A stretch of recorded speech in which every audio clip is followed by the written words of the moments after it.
प्यारे विद्यार्थियों, जय श्री कृष्णा। इंस्पायर एकेडमी के यूट्यूब चैनल पर आप सभी का स्वागत है। अपन ने लेक्चर 5th में जो स्टडी की थी वो अपन ने वहाँ पर स्केलर ऑफ ग्रेडियंट के एप्लीकेशन पढ़े थे, उनसे रिलेटेड अपन ने क्वेश्चन किए थे। ये 2 क्वेश्चन आपको सॉल्व करने के दिए थे, तो इन पर अपन डिस्कस करते हैं। तो क्वेश्चन फर्स्ट क्या था, किए थे अपन ने सॉल्व। क्या था question first? Find the equation of tangent line and normal plane. अपन को टेंजेंट लाइन की और नॉर्मल प्लेन की इक्वेशन कैलकुलेट करनी है, जबकि अपन को 2 सरफेस दे रखे हैं। तो इधर देखो, तो अपन सॉल्यूशन फर्स्ट का करते हैं। चेक करना भाई सही किया था क्या अपन ने।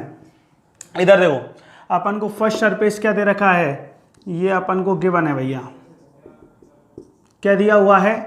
X square plus y square plus z square. तो x square plus y square plus z square transfer कर दिया -1, तो इसको अपन बोलते हैं F1 दे देते हैं, उसको F2 दे देंगे। ये अपना F1 है। अपन को क्या निकालना है? सबसे पहले अपन इसका ग्रेडियंट निकालें, क्योंकि अपन को नॉर्मल वेक्टर कैलकुलेट करना है। तो ग्रेडियंट f(1) क्या आ जाएगा? इसका ग्रेडियंट निकालेंगे तो पहले x के रेस्पेक्ट में डेरिवेटिव करें इसका, तो 2xi कैप। फिर इसका y के रेस्पेक्ट में डेरिवेटिव करते हैं 2yj कैप। इसके बाद अपन z के रेस्पेक्ट में डेरिवेटिव करते हैं 2zk कैप। इसके बाद अपन को जिस पॉइंट पर कैलकुलेट करना है, किस पॉइंट पर कैलकुलेट करना है अपन को? 1 0 0। ये अपन ने पॉइंट P पुट कर दिया 1 0 0। लिखना चाहो तो अपन इसको नॉर्मल वेक्टर लिख सकते हैं n1। पॉइंट P के लिए क्या आ जाएगा? x के स्थान पर 1, y के स्थान पर 0, z के स्थान पर 0। क्या आ गया? 2i cap. ये अपने पास n1 कैलकुलेट हो गया। इधर देखो, इसके बाद अपन n2 कैलकुलेट करते हैं। तो n2 कैलकुलेट करेंगे तो सरफेस क्या दिया हुआ है अपने पास? F2 इजिकल टू क्या है बोलना? x plus Y plus Z. Transfer कर लेंगे -1। इसका नॉर्मल वेक्टर कैलकुलेट करेंगे तो नॉर्मल क्या आएगा?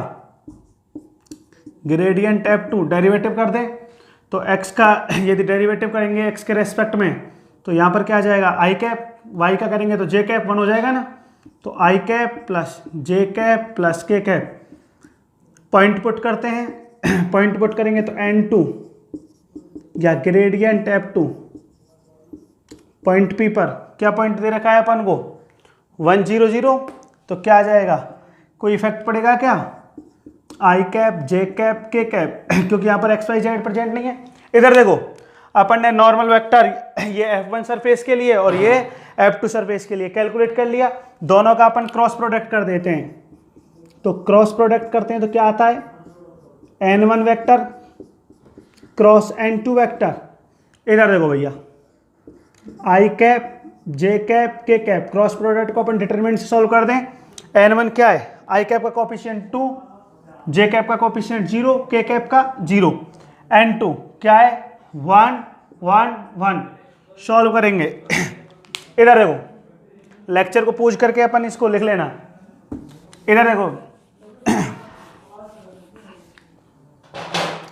क्या आ गया? अपन ग्रेडियंट सॉरी डिटरमिनेंट को सॉल्व करते हैं तो n1 n2 क्या आ जाएगा? i cap.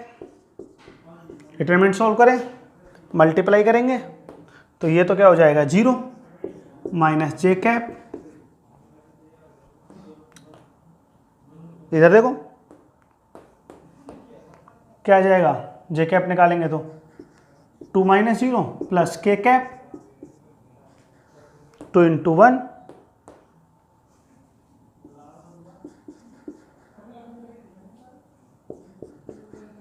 तो n1 क्रॉस n2 क्या आ गया? -2j cap plus 2k cap. अपन को निकलना क्या है? इधर देखो क्या कैलकुलेट करना है, क्या निकालना है अपन को? टेंजेंट लाइन की इक्वेशन क्या होती है? इक्वेशन ऑफ टेंजेंट लाइन क्या होती है भाई? इक्वेशन ऑफ टेंजेंट लाइन की अपन ने ध्यान सुनो, 2 सरफेस के लिए स्टडी की थी, दोनों के लिए नॉर्मल वेक्टर निकाल दिया, दोनों क्रॉस प्रोडक्ट कर दिया। r minus R not. Tangent line के लिए लिख रहे हैं तो क्रॉस आएगा, क्या आएगा? n1 cross n2। चेक करो ये थी क्या, इक्वल टू 0। इसको n1 n2 बोल सकते हैं ना, क्योंकि ये n1 वेक्टर होता है नॉर्मल वेक्टर, ये सेकंड सरफेस के लिए n2 होता है। r0 अपन को दे रखा है, क्या कोऑर्डिनेट दिए रखे हैं 1 0 0, तो क्या जाएगा अपने पास, ये करवाए थे आपको क्वेश्चन इस प्रकार के। इधर देखो क्या गया, r माइनस आर नॉट, तो r अपना क्या होता है x I cap Y j cap Z k cap minus R not ये दे रखा था x माइनस 1 आई cap Y j cap Z k cap minus 0 करेंगे ना, ये अपना क्रॉस प्रोडक्ट भैया। और n1 n2 का मान अपन ने पॉइंट पी पर कैलकुलेट कर दिया, ये पॉइंट पी पर, ये पॉइंट पी पर। जब अपन ने n1 क्रॉस n2 निकाला तो कितना मान आया था, माइनस का 2 जे कैप प्लस 2 के कैप। क्रॉस को सॉल्व करते हैं, इक्वेशन निकाल रहे हैं तो बराबर 0।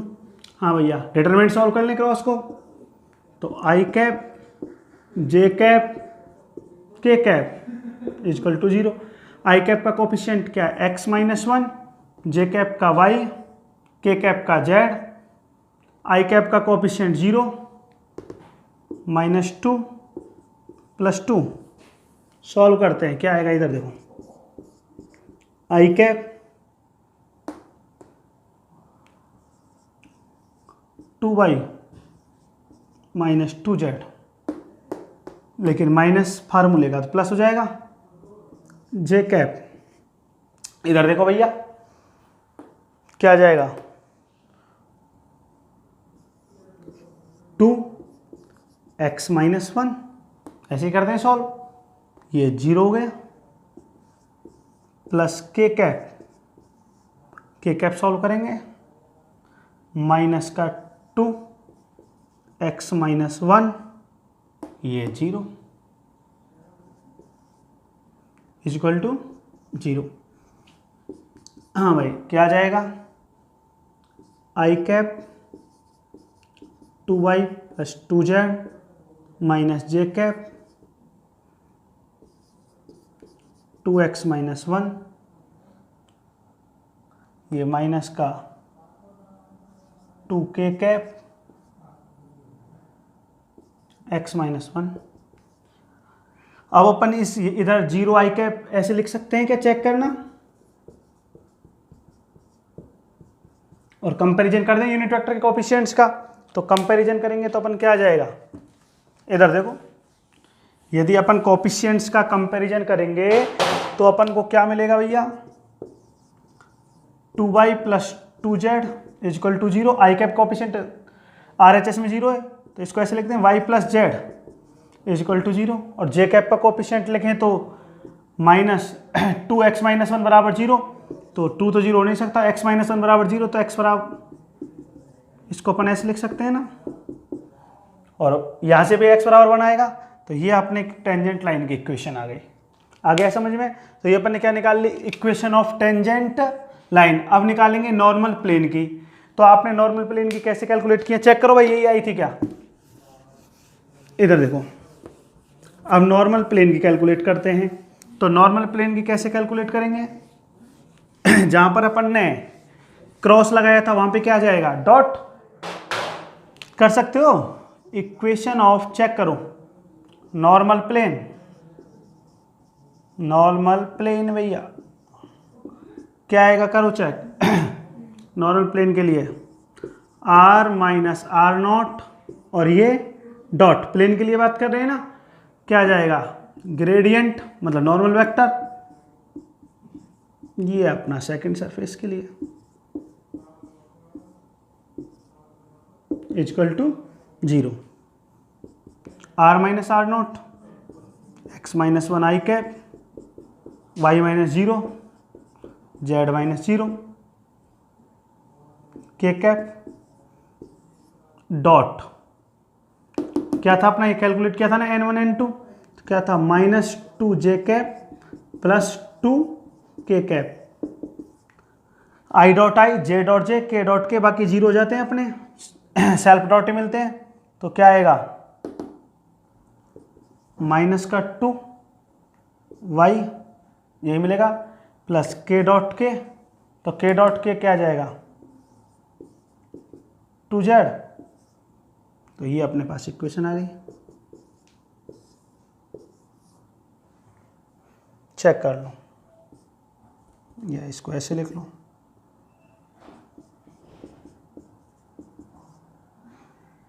भाई 2 तो 0 होगा नहीं, तो y इक्वल टू z लिख लो। ये सेकंड क्वेश्चन क्या है अपना, तो जब तक आप प्रैक्टिस नहीं करोगे काम नहीं चलेगा, प्रैक्टिस किया करो।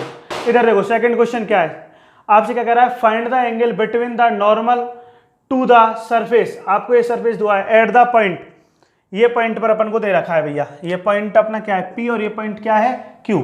तो सबसे पहले अपन ये बताओ भैया, अपन को इक्वेशन क्या दे रखी है एक्स वाई जेड स्क्वायर, तो इसको अपन इस प्रकार लिख दें एक्स वाई ट्रांसफर कर लें माइनस जेड स्क्वायर।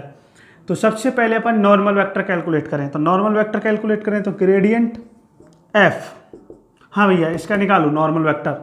तो नॉर्मल वेक्टर कैसे निकालते हैं, सबसे पहले एक्स के रेस्पेक्ट में कर दो, तो एक्स के रेस्पेक्ट में करेंगे तो y minus z square, x का 1 आई कैप। इसके बाद जे के रेस्पेक्ट सॉरी वाई के रेस्पेक्ट में करो, तो वाई के रेस्पेक्ट में करेंगे तो एक्स सॉरी ये 0 हो जाएगा ना, डेरिवेटिव सही करो भैया। यदि एक्स के रेस्पेक्ट में करेंगे तो ये तो 0 हो रहा है, तो यहाँ पर क्या आएगा ओनली। यदि वाई के रेस्पेक्ट में करेंगे तो ये 1 हो जाएगा, ये 0, तो यहाँ पर क्या आ जाएगा। और जेड के रेस्पेक्ट में करेंगे तो ये आ गया। अब अपन को एक पॉइंट P और एक पॉइंट Q पर, तो N1 बोल दें अपन, कौन से पॉइंट वाले को, पॉइंट P को। तो कोऑर्डिनेट पुट करते हैं, तो y का मान कितना दे रखा है 4, तो इसमें 4 पुट करो y के स्थान पर, तो क्या आ गया 4 आई कैप। x का मान कितना दे रखा है 1, तो ये j cap minus 2z, z का मान कितना है 2, तो ये कितना हो जाएगा 4 के कैप। सही लिखा है। इसका मॉडुलस निकालते हैं, तो इसका मॉडुलस कैलकुलेट करें तो आई कैप के कोफिशिएंट का स्क्वायर करेंगे तो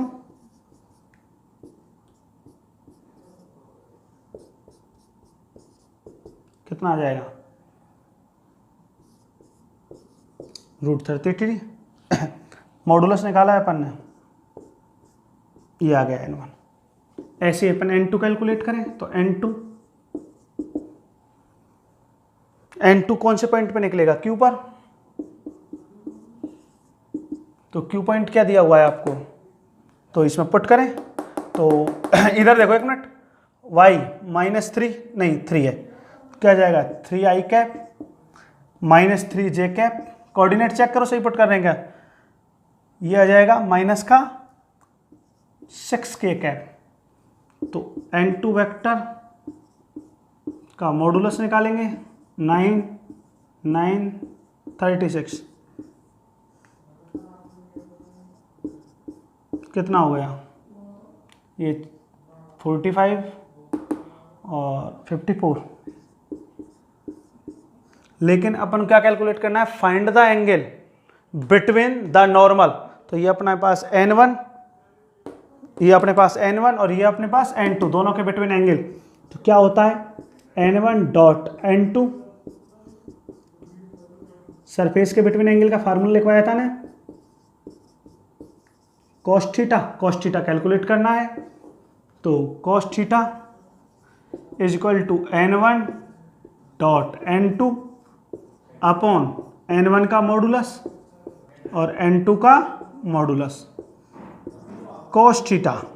इधर देखो N1 डॉट N2 करते हैं, तो ये अपने पास N1 डॉट N2, तो ये I dot I J dot J K dot K, तो I डॉट I करेंगे तो कितना आ गया, सही है हाँ भैया। J डॉट J करेंगे तो ये माइनस का 3 और ये -6 और ये कितना हो गया माइनस का 4, तो प्लस का हो जाएगा 24। एक बार चेक करो दोबारा, N1 वेक्टर का N2 से डॉट करना है, तो I डॉट I 12 हो जाएगा, सही है भैया। ये -3 हो जाएगा और ये कितना हो जाएगा 24, सही एकदम। इसके बाद अपॉन N1 का मॉडुलस कितना निकाल दिया आपने, तो cos थीटा कितना आ जाएगा, ये 36 हो गए तो 33,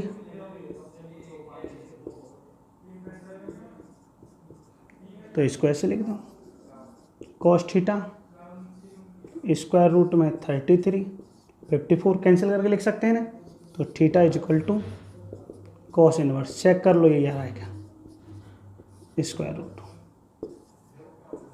देख लो एक बार। तो ये सरफेस के बिटवीन क्या निकाल दिया अपन ने, एंगल। ये दोनों क्वेश्चन समझ में आ गए, कर लो नोट। तो चेक करो आपने जब प्रैक्टिस की तो ये आए थे क्या।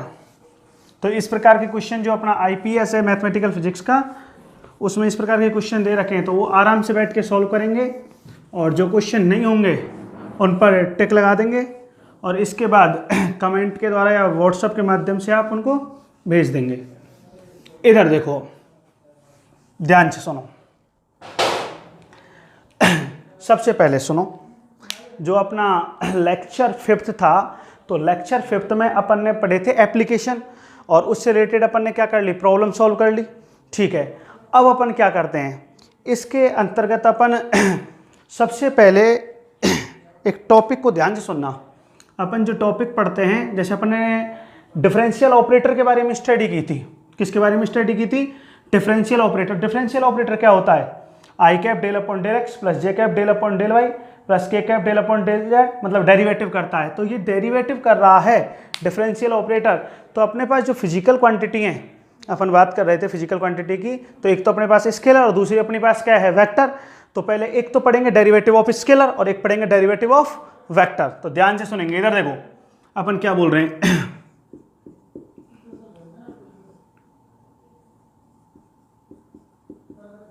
डिफरेंशियल ऑपरेटर, ये लिख दिया।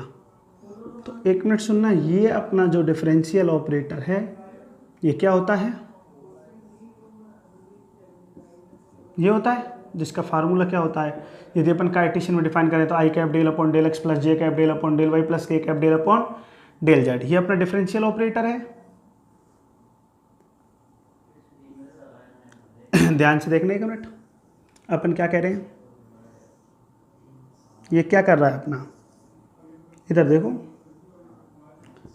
क्या करेगा, ये डेरिवेटिव को शो करेगा, derivative of scalar, derivative of scalar. जैसे ये अपने पास डिफरेंशियल ऑपरेटर, तो न तो अपन यहाँ पे डॉट ऑपरेशन लगाएंगे, न ही क्रॉस ऑपरेशन लगाएंगे। तो ये किसको शो करेगा, डेरिवेटिव ऑफ स्केलर को। यदि यहाँ पे वेक्टर लगा दिया अपन ने, तो अपन जानते हैं दो वेक्टर क्वांटिटी के बिटवीन, अपने पास यदि दो वेक्टर क्वांटिटीज हैं तो उनके बिटवीन या तो डॉट आता है या क्या आता है, क्रॉस। तो अपन क्या बोल रहे हैं, यहाँ पर जो अपन डेरिवेटिव कर रहे हैं अर्थात डिफरेंशियल ऑपरेटर का यूज कर रहे हैं, वो ऑपरेट कर रहे हैं स्केलर, तो न तो डॉट आएगा न ही यहाँ पर क्या आएगा, क्रॉस। तो इसको क्या बोलते हैं, इसको बोलते हैं अपन स्केलर ग्रेडियंट।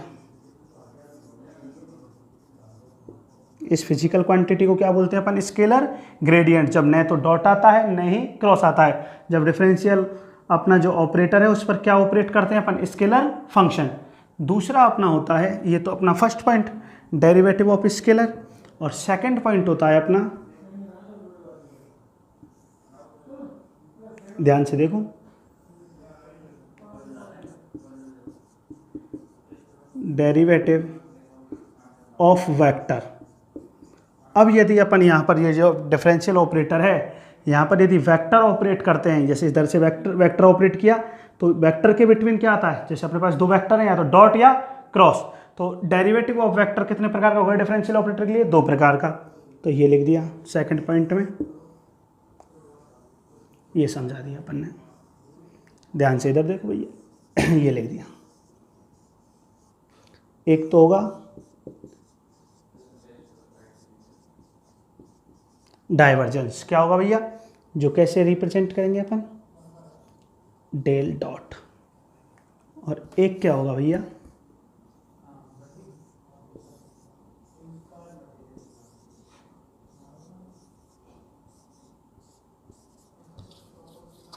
कैसे व्यक्त करेंगे, ये ऑपरेशन है, यहाँ पर डॉट ऑपरेशन और यहाँ पर क्रॉस ऑपरेशन।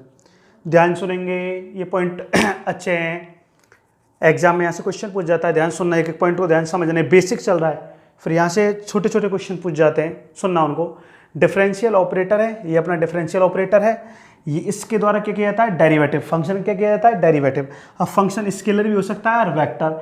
यदि वेक्टर है तो बोलेंगे डेरिवेटिव ऑफ वेक्टर, अब सॉरी डेरिवेटिव ऑफ स्केलर। तो डेरिवेटिव ऑफ स्केलर है, यहाँ पे स्केलर ऑपरेट कर रहे हैं तो नहीं तो डॉट आएगा नहीं क्रॉस, जिसको अपन क्या बोलेंगे, फिजिकल क्वांटिटी को स्केलर ग्रेडियंट। और जब वेक्टर ऑपरेट कर रहे हैं तो यहाँ पे ध्यान सुनेंगे, या तो डॉट आएगा या क्रॉस आएगा। वेक्टर के बिटवीन अपना जो प्रोडक्ट होता है या तो डॉट होता है या क्रॉस। तो डॉट को क्या बोलेंगे, डाइवर्जेंस, और क्रॉस को क्या बोलेंगे, कर्ल। अब एक एक को ध्यान से पढ़ेंगे, सुनो सुनो एक मिनट ध्यान से।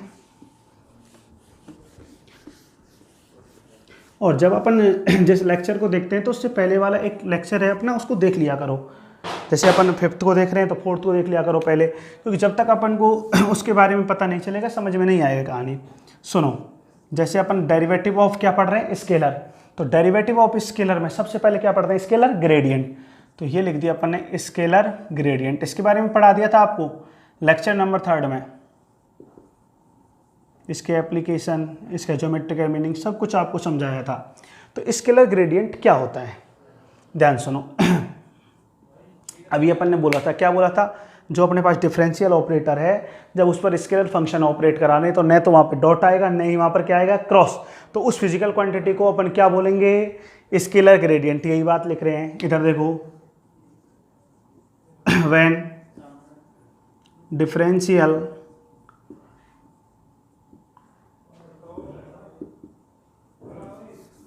ऑपरेटर, क्या लिखा है, सुनो, scalar gradient when differential operator is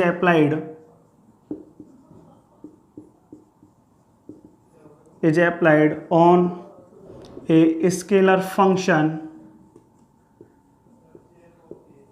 ध्यान से सुनेंगे भैया, क्या लिखा है, व्हेन डिफरेंशियल ऑपरेटर को अप्लाई कर रहे हैं on a scalar function, then this physical quantity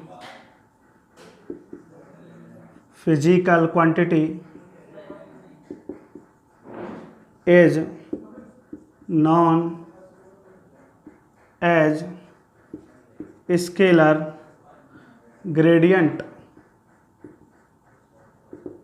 क्या बोला है अपन ने, जब डिफरेंशियल ऑपरेटर पे स्केलर फंक्शन क्या करते हैं, ऑपरेट, तो उस फिजिकल क्वांटिटी को क्या बोलेंगे अपन, स्केलर ग्रेडियंट। एक मिनट ध्यान सुनो। सेकंड पॉइंट, जो स्केलर ग्रेडियंट है, ये आपको पढ़ाया था लेक्चर नंबर 3 में। जो स्केलर ग्रेडियंट है इज डिनोटेड,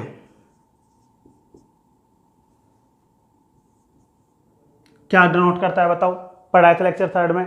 नॉर्मल को किसको व्यक्त करता है, scalar gradient is denoted normal vector.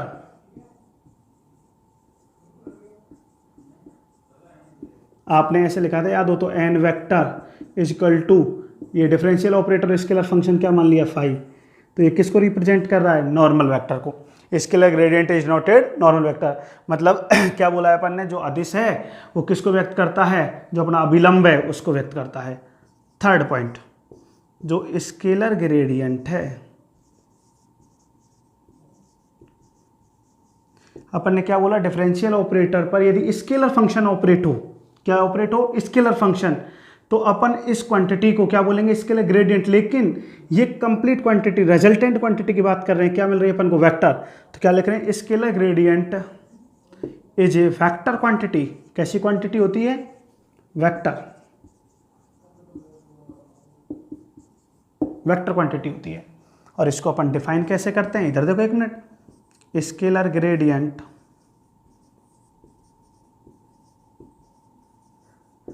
Of scalar function, जैसे अपन स्केलर फंक्शन क्या मान लिया, फाई, कैन बी कैलकुलेटेड। एक मिनट ध्यान सुनो, जो स्केलर ग्रेडियंट है कोई फंक्शन फाई का, वो कैसे कैलकुलेटेड करते हैं, कैलकुलेटेड बाय, इधर देखो कैसे लिखेंगे, ये ग्रेडियंट, शॉर्ट में GRAD, ग्रेडियंट वेक्टर क्वांटिटी आपने बोला है तो वेक्टर लगा दिया किस फंक्शन का, फाई का। या तो ऐसे लिख दो या इसको ग्रेडियंट, और आपने बोला था ना जो फंक्शन ऑपरेट करते हैं। तो ये अपन ऑपरेटर का मान जानते हैं, तो कैसे लिखते हैं, ग्रेडियंट क्या होता है, i cap del phi upon del x, phi operate कर दिया ना, plus j cap del phi upon del y plus k cap del phi upon del z. तो यूनिट वेक्टर आ रहे हैं, तो कैसी क्वांटिटी मिलेगी, वेक्टर। इस प्रकार कैलकुलेट करेंगे अपन जो भी फंक्शन होगा। इस फंक्शन आपको दे दिया एक्स स्क्वायर, फाइव बराबर क्या दे दिया अपन को, एक्स स्क्वायर, तो x square x square x square, नहीं अपन को एक्स वाई जेड दे रखा है तो एक्स वाई जेड ऑपरेट कर देंगे। तो इस प्रकार अपन स्केलर फंक्शंस जो भी होगा वो डिफरेंशियल ऑपरेटर पर क्या कर देंगे, ऑपरेट। एक बात और सुनेंगे ध्यान से, क्या बोल रहे हैं अपन, सुनो। तो ये स्केलर ग्रेडियंट के लिए जो अपने इंपॉर्टेंट पॉइंट हैं याद होने चाहिए। इधर देखो भैया, ध्यान से सुनो। जैसे अपन से कई बार जो इंटरव्यू होता है उसमें पूछ लिया जाता है कि इसका फिजिकल मीनिंग क्या है, तो इधर देखो क्या लिख रहे हैं, स्केलर ग्रेडियंट फिजिकल सिग्निफिकेंस, या ऐसे लिख दो ऐसे लिखो, द फिजिकल सिग्निफिकेंस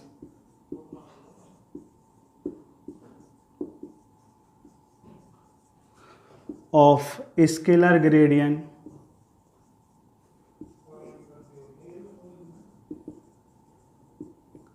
इज क्या होता है, मैक्सिमम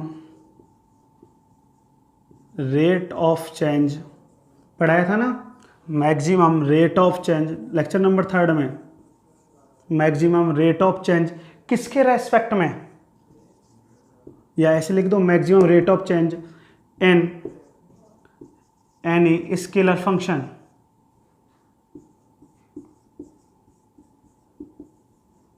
with respect to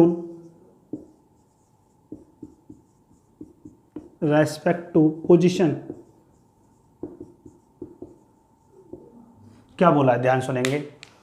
जो अपना स्केलर ग्रेडियंट है उसका फिजिकल सिग्निफिकेंस क्या होता है, maximum rate of change in any scalar function with respect to position. कैसे लिखते हैं अपन, ऐसे लिखते हैं ना, जैसे अपने पास ग्रेडियंट है, ये लिख दिया, तो कैसे लिखेंगे, d phi upon d n, normal calculate कर रहे हैं ना, एन कैप मैक्सिमम वहीं पे कैलकुलेट होगा।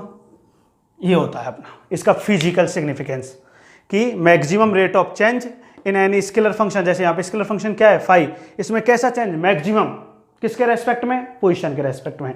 ये क्या कहलाता है, इसका फिजिकल मीनिंग। अब इधर देखो, ये तो अपना हो गया स्केलर डेरिवेटिव, और स्केलर डेरिवेटिव रेफरेंशियल ऑपरेटर के लिए कैलकुलेट करें तो उसे क्या बोलते हैं, स्केलर ग्रेडियंट। अब अपन बात करते हैं इधर देखो, डेरिवेटिव ऑफ वेक्टर। तो जो डेरिवेटिव ऑफ वेक्टर होता है तो उसमें अपने पास दो प्रकार हैं, एक डाइवर्जेंस और एक अपने पास क्या है, कर्ल। तो सबसे पहले अपन डाइवर्जेंस पढ़ते हैं, तो इधर देखो,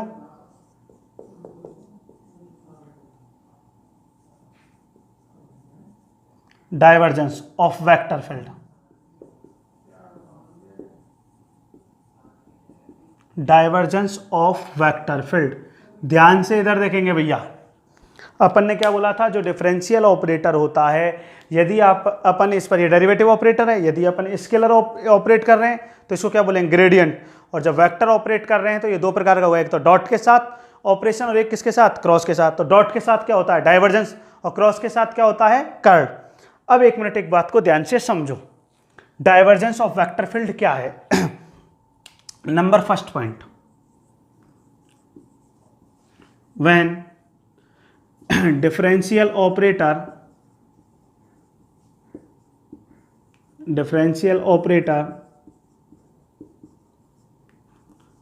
is applied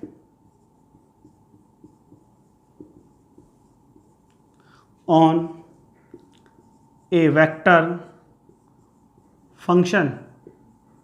किस पर अप्लाई करें, पहले अपन ने ग्रेडियंट पढ़ा था तो वहां पे क्या लिखा था, स्केलर फंक्शन पर, लेकिन अब डिफरेंशियल ऑपरेटर पर क्या ऑपरेट कर रहे हैं अपन, vector function. Then this physical quantity physical quantity, ये फिजिकल क्वांटिटी है, क्या कहलाएगी? Divergence of vector field is called divergence of vector field. अब एक एक पॉइंट को ध्यान से देखेंगे। अपन ने क्या बोला? जब डिफरेंशियल ऑपरेटर पर क्या अप्लाई किया जाए? Vector function. एक मिनट, यहां पे एक चीज और जोड़ लो, with dot operation, with dot operation. अब यदि अपन डॉट ऑपरेशन के स्थान पर क्या लिख देते हैं? यहां पर क्रॉस ऑपरेशन, तो ये क्या बन जाता? कर्ल। आ गया समझ में?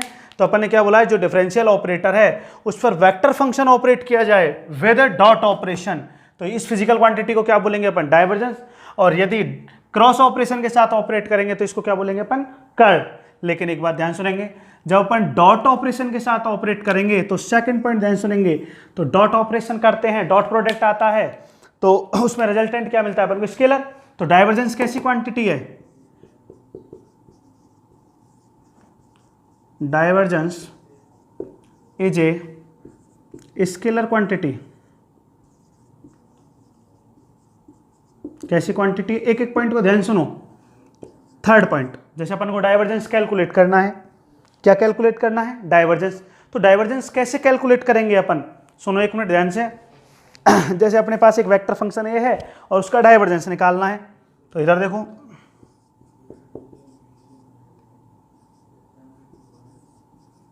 Divergence of vector function A vector. जैसे आपके पास कोई वेक्टर फंक्शन ए है, इसका डाइवर्जेंस कैलकुलेट करना है, कैसे करेंगे? कैन कैलकुलेटेड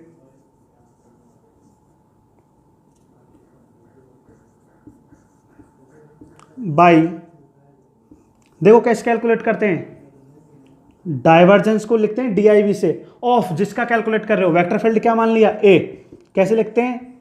डेल डॉट ए, पढ़ा हुआ है बीएससी फर्स्ट ईयर में, ईएमटी में। कैसे लिखते हैं डाइवर्जेंस ऑफ ए को? Del dot A. अब यहां पर अपना जैसे ए वेक्टर है तो वेक्टर फील्ड क्या होता है? ए एक्स आई कैप, कार्टेशियन में डिफाइन कर रहे हैं। ऐसे ही जब कोऑर्डिनेट सिस्टम पढ़ाएंगे तो सिलेंड्रिकल में, स्फेरिकल में, ऑर्थोगोनल कर्वीलिनियर कोऑर्डिनेट सिस्टम में। इधर देखो, A y j cap, A z k cap. और अपना डिफरेंशियल ऑपरेटर क्या होता है? I cap del upon del x, j cap del upon del y, plus k cap del upon del z. Operate कर दो तो डाइवर्जेंस ऑफ ए, डाइवर्जेंस ये लिख दिया डेल डॉट, ये तो होता है डॉट ऑपरेशन डिफरेंशियल। ये वेक्टर फंक्शन ऑपरेट करेंगे तो I dot I, J dot J, के डॉट के, क्या आ जाएगा? Del A x upon del x, del A y upon del y, del A z upon del z. ये आ गया। तो आपने सबसे पहले यहां एक पॉइंट लिखा था, क्या पॉइंट लिखा था? एक एक तीनों पॉइंट को ध्यान सुनेंगे। डिफरेंशियल ऑपरेटर, ये अपना डिफरेंशियल ऑपरेटर क्या ऑपरेट कर रहे हैं? Vector function. ये लिखा है ना, applied on A vector function, ये वेक्टर फंक्शन इस पे अप्लाइड किया। हाँ भैया, किसके साथ? विद डॉट ऑपरेशन, ये डॉट ऑपरेशन। तो इसे क्या बोलेंगे? डाइवर्जेंस। तो अपन ने डाइवर्जेंस ही तो बोला है। क्या बोला है अपन ने? डाइवर्जेंस। जिस फंक्शन कैलकुलेट कर रहे हैं, जैसे इलेक्ट्रिक फील्ड का कैलकुलेट कर रहे हैं, divergence of E. Magnetic field का कैलकुलेट कर रहे हैं, डाइवर्जेंस ऑफ बी। हाँ भैया, इसके बाद अगला पॉइंट क्या लिखा था? Divergence is a scalar quantity. Check करो स्केलर मिल रहा है कि यहाँ पे कहीं पे भी यूनिट वेक्टर आ रहा है क्या? जब आपने डाइवर्जेंस कैलकुलेट किया तो क्या मिल रहा है? स्केलर। इतनी बात समझ में आ गई। आगे एक पॉइंट और डिफाइन करते हैं। क्या डिफाइन करते हैं? इधर देखो, डाइवर्जेंस ऑफ वेक्टर रिप्रेजेंट, मतलब किसी भी फील्ड का हमने कोई वेक्टर फील्ड है उसका डाइवर्जेंस कैलकुलेट किया तो वो क्या रिप्रेजेंट करता है? रिप्रेजेंट डेरिवेटिव ऑफ वेक्टर, जो अपने पास वेक्टर है उसके डेरिवेटिव को रिप्रेजेंट करता है। लेकिन यहां पे ब्रैकेट में लिख देना इन स्केलर फॉर्म।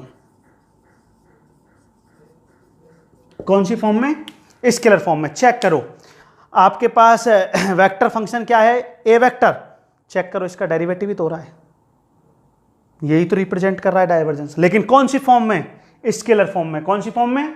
स्केलर में। इतना समझ में आ गया? एक एक पॉइंट को ध्यान से सुनेंगे। फर्स्ट पॉइंट समझ में आ गया, ये क्या है डाइवर्जेंस की डेफिनेशन।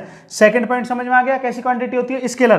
थर्ड पॉइंट समझ में आ गया, यदि अपन कोई डाइवर्जेंस कैलकुलेट करना है तो कैसे कैलकुलेट करेंगे। और फोर्थ पॉइंट क्या कह रहा है, जो डाइवर्जेंस है वो क्या रिप्रेजेंट करता है, जो अपने पास वेक्टर फंक्शन है उसके डेरिवेटिव को। आगे बात सुनो ध्यान से, ध्यान सुनो भैया क्या कह रहे हैं अपन, फिर आगे पॉइंट लिखेंगे। पहले सुनो, एक एक पॉइंट को ध्यान सुनेंगे। अपन क्या बोल रहे हैं सुनो, देखो ये वेरी वेरी मोस्ट पार्ट है, इनमें एक एक चीज को समझने का प्रयास करो। यहां से क्वेश्चन बनते हैं, जैसे डाइवर्जेंस ऑफ वेक्टर फील्ड है, तो इसमें एक पॉइंट है, वो अपन पॉइंट क्या कह रहे हैं, जैसे अपने पास कोई भी जो वेक्टर फील्ड है जिसका आप डाइवर्जेंस कैलकुलेट कर रहे हो वो कांस्टेंट है। कांस्टेंट का मतलब क्या है, वेक्टर कांस्टेंट है, मतलब वहां पे डायरेक्शन भी कांस्टेंट है और मैग्नीट्यूड भी क्या है, कांस्टेंट। तो आपको जैसे अपने पास ए वेक्टर है, अब ये वेक्टर कांस्टेंट है, ये वेक्टर क्या है, कांस्टेंट। कांस्टेंट का मतलब जैसे 2i cap plus 3j cap plus 4k cap, check करो कांस्टेंट हो गया क्या। अब ये कांस्टेंट वेक्टर का आपको डाइवर्जेंस कैलकुलेट करना है, तो अभी क्या निकाला था अपन, डाइवर्जेंस ऑफ ए। चेक करो फार्मूला क्या था, डाइवर्जेंस ऑफ ए क्या था, del A x upon del x. तो एक्स डायरेक्शन में कंपोनेंट क्या है, 2, तो 2 कांस्टेंट का डेरिवेटिव करोगे तो क्या आएगा, 0। इसलिए इस पॉइंट को माइंड में सेट कर लो, डाइवर्जेंस ऑफ ए, यदि ए क्या है, कांस्टेंट, जो आपको वेक्टर फील्ड कोई भी दे रखा है तो आपको उसका डाइवर्जेंस कैलकुलेट करना है, तो आपको क्या मिलेगा, 0। तो इस पॉइंट को माइंड में सेट करो क्या लिखा है अपन ने, ध्यान सेट करेंगे। जैसे फिफ्थ पॉइंट है वो क्या है, any constant vector has divergence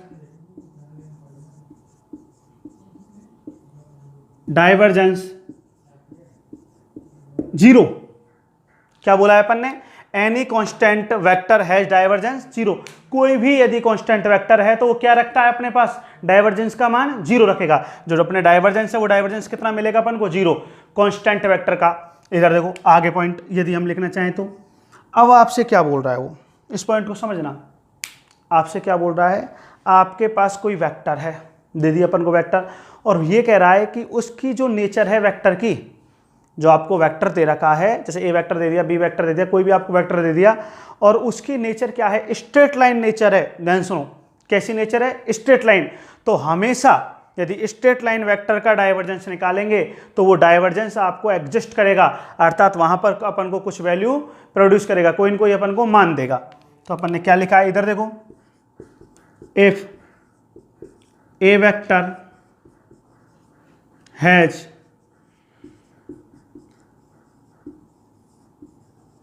straight line nature, इस पॉइंट को ध्यान से सुनेंगे, अच्छा पॉइंट है। क्या बोल रहे हैं अपन भैया, एक वेक्टर है वो कैसे नेचर रख रहा है, straight line nature, then divergence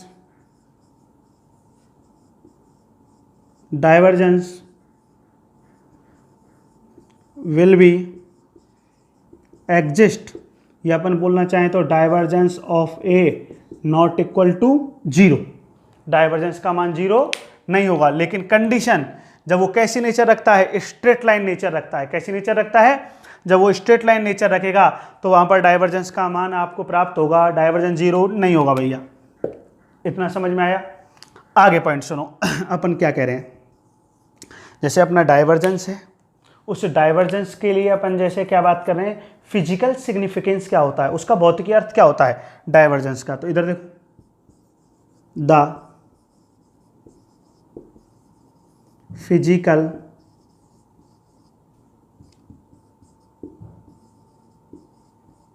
क्या बोला अपन ने, the physical significance of divergence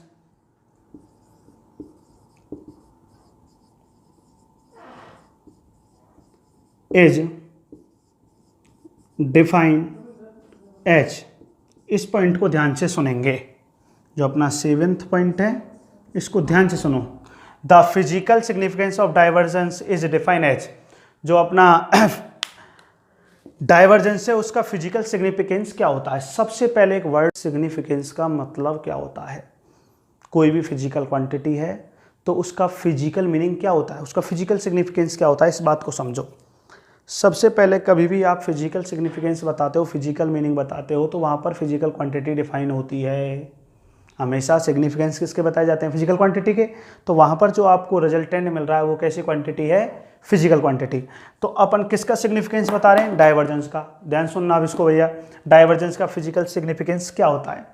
जैसे अपने पास, एक मिनट सुनो, ये अपने पास कोई वेक्टर फील्ड है, ये अपन एक वेक्टर पॉइंट मान लिए, ठीक है। अब अपन क्या कर रहे हैं, यहां पर एक अपन वॉल्यूम कंसीडर करते हैं, ये कंसीडर कर लिया वॉल्यूम, ध्यान सुनेंगे, ये वॉल्यूम। जैसे अपन ने डी-टो या डी-वी वॉल्यूम कंसीडर कर लिया, ठीक है भैया।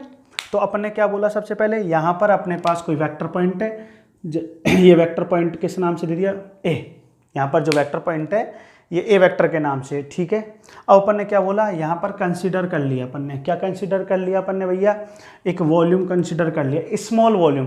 कैसा वॉल्यूम कंसीडर कर लिया, स्मॉल वॉल्यूम। अब इसके जो बाउंडेड सरफेस है या जो बाउंडेड एरिया है, इससे आउटपुट फ्लक्स, इससे क्या निकलेगा, जो फ्लक्स निकलेगा, यदि इस फ्लक्स में अपन डिवाइड कर दें, किसका डिवाइड कर दें, वॉल्यूम का डिवाइड कर दें, तो वहां पर एक फिजिकल क्वांटिटी डिफाइन होगी, और उस फिजिकल क्वांटिटी को अपन क्या बोलेंगे, डाइवर्जेंस। तो डाइवर्जेंस किसे कह रहे हैं अपन, ध्यान सुनेंगे। अपन फिजिकल सिग्निफिकेंस समझा रहे हैं डाइवर्जेंस का, तो डाइवर्जेंस का वास्तव में फिजिकल सिग्निफिकेंस होता क्या है कि अपन ने जो एक वेक्टर फील्ड कंसीडर किया है, ये अपने पास वेक्टर फील्ड है, यहाँ पर अपन ने क्या मान लिया, वॉल्यूम। तो इस वॉल्यूम से कनेक्टेड जो सरफेस है उससे आउटपुट फ्लक्स में, क्या बोला अपन ने, आउटपुट फ्लक्स में किससे डिवाइड कर दें, वॉल्यूम से। तो डिवाइड करने पर जो फिजिकल क्वांटिटी डिफाइन होती है, उस फिजिकल क्वांटिटी को अपन क्या बोलते हैं, डाइवर्जेंस। क्या बोलते हैं, डाइवर्जेंस। तो ये है डाइवर्जेंस का फिजिकल सिग्निफिकेंस। अब एक बात को समझेंगे ध्यान से, जब अपन डाइवर्जेंस की मैथमेटिकल फॉर्म में लिखते हैं, तो मैथमेटिकल फॉर्म में कैसे लिखते हैं डाइवर्जेंस को, जैसे divergence of A vector is equal to limit, मैं स्मॉल वॉल्यूम को या तो डी-वी से रिप्रेजेंट कर दो या डी-टो से रिप्रेजेंट कर दो, तो limit d tau tends to 0 close surface integration, हाँ भैया फ्लक्स, तो फ्लक्स कैसे लिखते हैं, vector field into surface, A dot d s A dot d A upon divide कर दें, इसका स्मॉल वॉल्यूम कितना मान लिया अपन ने, डी-टो या डी-वी, जो भी आप कंसीडर कर रहे हो। आ गया समझ में। अब प्रश्न क्या है, उस प्रश्न को ध्यान से सुनेंगे। अपना प्रश्न यह है, सबसे पहले इतना समझ में आ गया कि डाइवर्जेंस ऑफ ए वेक्टर क्या होता है। भाई किसी वेक्टर फील्ड है उसका डाइवर्जेंस क्या होता है, उस जो आपने वहां पर वेक्टर फील्ड माना है, तो उस वेक्टर फील्ड के अपन ने क्या किया, वहां पर एक वॉल्यूम कंसीडर किया, उस वॉल्यूम के से जो कनेक्टेड सरफेस है, उस सरफेस से आउटपुट फ्लक्स, वहां से क्या हो रहा है, आउटपुट जो फ्लक्स हो रहा है उसमें किसका डिवाइड कर दें, वॉल्यूम का। लेकिन वॉल्यूम क्या होना चाहिए, स्मॉल। अपन स्मॉल वॉल्यूम क्यों बोल रहे हैं, एक एक बात को ध्यान से सुनेंगे। यहां पर जो लिमिट डी-टो टेंड्स टू लगाया है, इसका मतलब क्या है, ये क्या कहना चाह रहा है, इस बात को ध्यान से सुनो, एक एक शब्द में अर्थ समझो भैया। ये क्या कहना चाह रहा है, ये बोलना चाह रहा है कि जैसे अपने पास, अपन इस सरफेस की बात कर रहे हैं, जैसे अपने पास ये सरफेस है, ये सरफेस ले लिया अपन ने, इधर देखो, ये आपके पास वेक्टर फील्ड है, ए वेक्टर, सुनना। अब यहाँ से वेक्टर फ्लक्स लाइन जाएंगी, जैसे ये वेक्टर फ्लक्स लाइन से ये जा रही, वेक्टर फ्लक्स लाइन से ये जा रही, तो क्या बोलना चाह रहा है ये लिमिट डी-टो टेंड्स टू 0, कि जो आपकी वेक्टर फ्लक्स लाइन जा रही है, जो वेक्टर फील्ड जा रहा है, ये वेक्टर फील्ड जो आपका सरफेस है ए बी सी डी, इसके एवरी पॉइंट पर, ध्यान सुनो, ये इंटरव्यू पूछा जाता है भैया, बहुत शानदार बात है कि आप लिमिट डी-टो टेंड्स टू 0 क्यों लिखते हो। अपन जो वॉल्यूम, जब डाइवर्जेंस को डिफाइन कर रहे हैं, तो जो वॉल्यूम है उसको स्मॉल कंसीडर कर रहे हैं, वो क्यों कर रहे हैं, क्या कहना चाह रहा है वो, उसका वास्तव में अर्थ क्या है, मीनिंग क्या है उसका।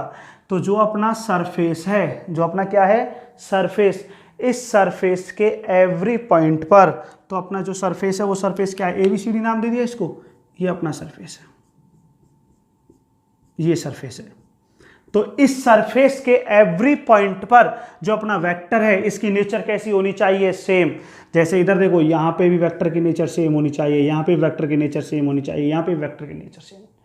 जबकि देखो ये नेचर अलग अलग है, यहाँ से देखा है तो ये नेचर हो गई। आ गया समझ? तो ये नेचर सेम कब होगी, जब इसको क्या करें, स्मॉल, क्या कर दें इसको, स्मॉल। इसलिए अपन जो वॉल्यूम है उस वॉल्यूम को क्या करते जाते हैं, स्मॉल। और जब तक वॉल्यूम को स्मॉल करते जाते हैं, d टेंस टू जीरो का मतलब ये नहीं है जीरो है, इधर देखो यहाँ पर जीरो नहीं है, टेंस टू जीरो अर्थात बहुत कम वॉल्यूम है। इतना कम वॉल्यूम है कि वहां पर जो अपना सरफेस है उस सरफेस के एवरी पॉइंट पर जो वेक्टर है उस वेक्टर की नेचर कैसी है, सेम है। आगे बात समझ में? तो ये अपने limit d tends to zero का क्या है, मीनिंग है, अर्थ है। तो इतना समझ में आ गया। तो डाइवर्जेंस ऑफ वेक्टर फील्ड क्या होता है, इसका फिजिकल मीनिंग क्लियर भैया? क्या होता है कि जो अपन ने वेक्टर फील्ड माना है उस वेक्टर फील्ड के अपन अराउंड क्या मानते हैं, एक वॉल्यूम कंसीडर करते हैं। उस वॉल्यूम से कनेक्टेड सरफेस से आउटपुट फ्लक्स में यदि स्मॉल वॉल्यूम से अपन क्या कर दें, डिवाइड, तो अपन को जो फिजिकल क्वांटिटी डिफाइन होती है उस फिजिकल क्वांटिटी को क्या कहते हैं अपन, डाइवर्जेंस।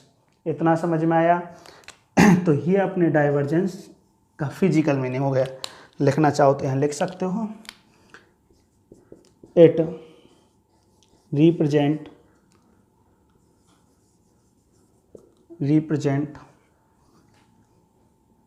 यहीं लिख दो the vector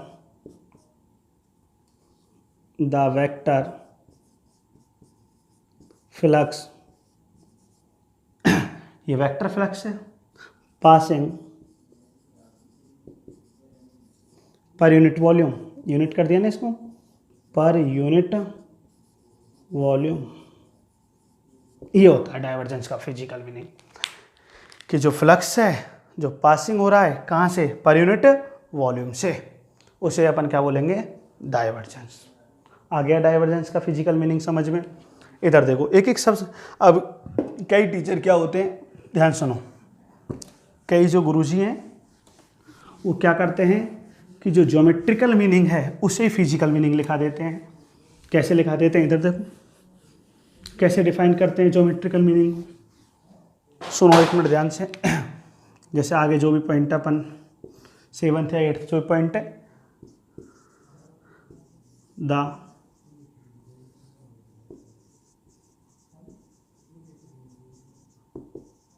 geometrical meaning of divergence of vector field is defined as the geometrical meaning। ज्यामितीय अर्थ क्या होता है डाइवर्जेंस का, ध्यान सुनो। जैसे अपने पास यहाँ पर कोई सोर्स प्रेजेंट है, सोर्स का मतलब जैसे प्लस क्यू चार्ज है, तो अपन जानते हैं जो प्लस क्यू चार्ज है उससे वेक्टर फ्लक्स लाइंस क्या होती हैं, आउटपुट होती हैं। ये तो ज्योमेट्रिकल रिप्रेजेंटेशन है, जो वेक्टर फ्लक्स लाइंस होती हैं वो क्या होती हैं, आउटपुट। तो आउटपुट हो रही है, बाहर निकल रही है, तो किसकी तरह ये हो गया, सोर्स की तरह। अरे कोई अपने पास जैसे एक अपन बात करें, ये अपना नल है, ठीक है, अपन ये इधर देखो ऑन किया, यहाँ से पानी बाहर आने लग गया, तो ये क्या हो गया, वाटर सोर्स, जल का स्रोत हो गया। ऐसे प्लस क्यू चार्ज है तो यहाँ से क्या जा रही है, आउटपुट, तो आउटपुट जा रही है प्लस क्यू। चार्ज है, चार्ज के लिए कौन सा फील्ड होता है, इलेक्ट्रिक फील्ड। तो यहाँ पे क्या लिखेंगे, डाइवर्जेंस ऑफ इलेक्ट्रिक फील्ड। यदि आउटपुट हो रही है तो डाइवर्जेंस की वैल्यू क्या होती है, पॉजिटिव। और यदि यहाँ पर नेगेटिव क्यू चार्ज होता, अब नेगेटिव क्यू में क्या होता है, इनपुट हो रहा है, तो इनपुट का मतलब किसकी तरह बिहेव हो गया, एज ए सिंक की तरह बिहेव हो गया। तो सिंक की तरह बिहेव हो गया तो डाइवर्जेंस ऑफ इलेक्ट्रिक फील्ड क्या हो जाता, नेगेटिव। तो जब सोर्स प्रेजेंट है तो पॉजिटिव, और जब सिंक है तो क्या आएगा, नेगेटिव। आगे समझ, जैसे नेगेटिव चार्ज है तो उसमें इलेक्ट्रिक फ्लक्स लाइंस क्या होती हैं, इनपुट होती हैं। तो डाइवर्जेंस ऑफ इलेक्ट्रिक फील्ड क्या मिलेगा अपन को, नेगेटिव मिलेगा। लेकिन एक बात को ध्यान सुनेंगे अपन क्या कह रहे हैं कि यहाँ पर जो वेक्टर लाइंस हैं वो क्या हो रहा है, वेक्टर फ्लक्स क्या हो रहा है, स्प्रेड हो रहा है। तो इसका ज्योमेट्रिकल मीनिंग यदि अपन बोलना चाहें तो कैसे बोल सकते हैं, डाइवर्जेंस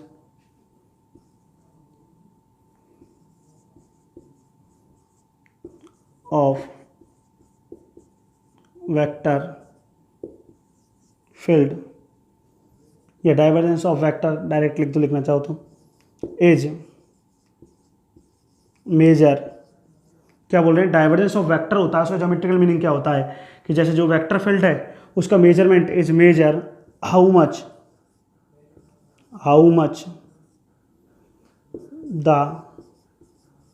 वेक्टर स्प्रेड का मतलब फैला है,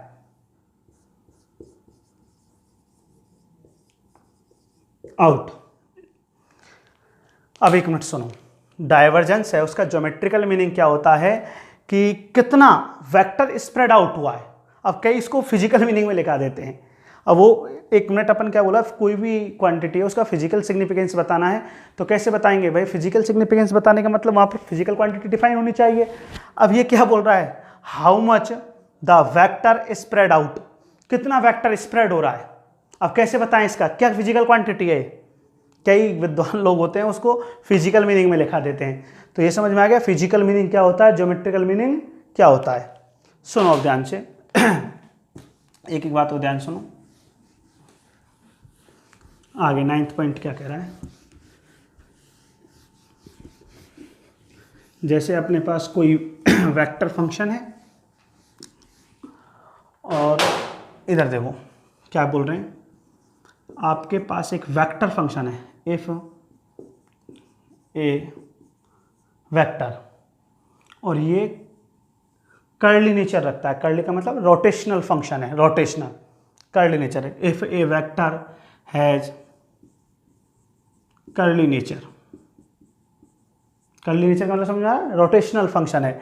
if A vector has curly nature then बताओ अब डाइवर्जेंस क्या होगा, then divergence of A vector is 0।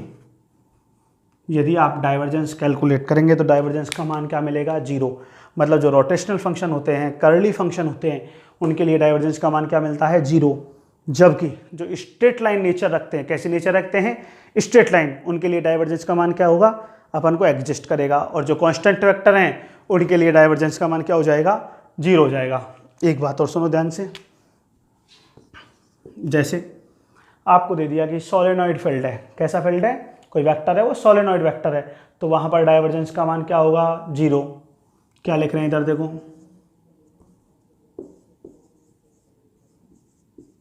The value of divergence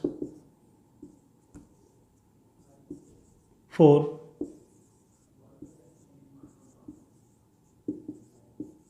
solenoid vector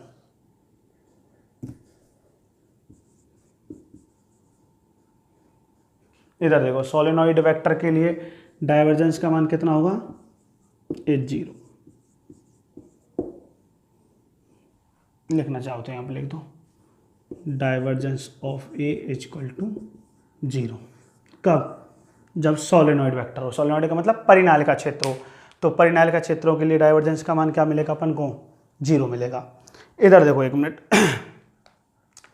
तो ये डाइवर्जेंस से रिलेटेड बात समझ में आई। जैसे एक मिनट सुनो, ये एग्जाम में आया हुआ क्वेश्चन है, अपन ऐसे कह दें, सुनना बात को, अब समझना भैया क्वेश्चनों को। आपसे ऐसे कह रहा है,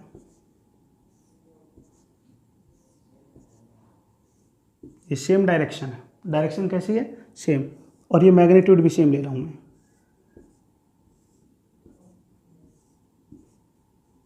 सेम मैग्नीट्यूड है, और आपसे एग्जाम में क्वेश्चन दे दिया, ये क्या है देखना, same direction and same magnitude, same magnitude. और आपसे क्या कह रहा है, सेम डायरेक्शन है और सेम मैग्नीट्यूड है, और ये वेक्टर फील्ड ए वेक्टर आपको दे रखा है, तो इसका डाइवर्जेंस बताओ। जब इसमें सेम डायरेक्शन है, सेम मैग्नीट्यूड है, तो यहाँ पर ए वेक्टर क्या हो गया, कांस्टेंट, और जब ए वेक्टर कांस्टेंट हो गया तो कांस्टेंट का डाइवर्जेंस क्या होगा, 0। अब बताओ क्या समझ में नहीं आया, कई बार ऐसे दे देता है। एक मिनट, यदि वो ऐसे कहे, कैसे बोले, ध्यान सुनो, इसको बताना, इसका डाइवर्जेंस क्या होगा, आपसे क्या बोल रहा है,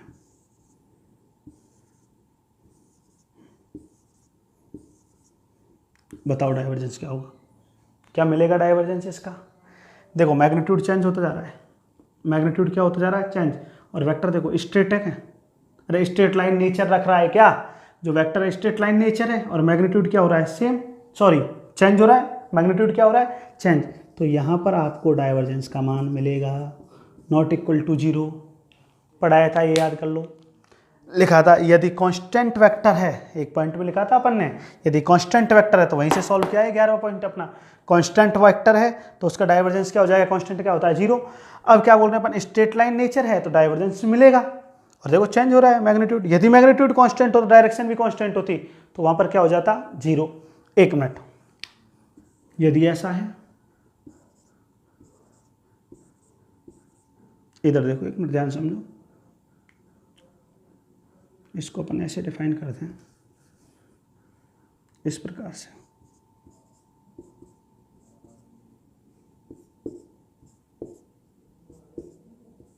अब बताओ इसका डाइवर्जेंस क्या होगा, चेक करो, स्ट्रेट लाइन मिल रही है क्या, स्ट्रेट लाइन है क्या ये, चेक करो है क्या स्ट्रेट लाइन।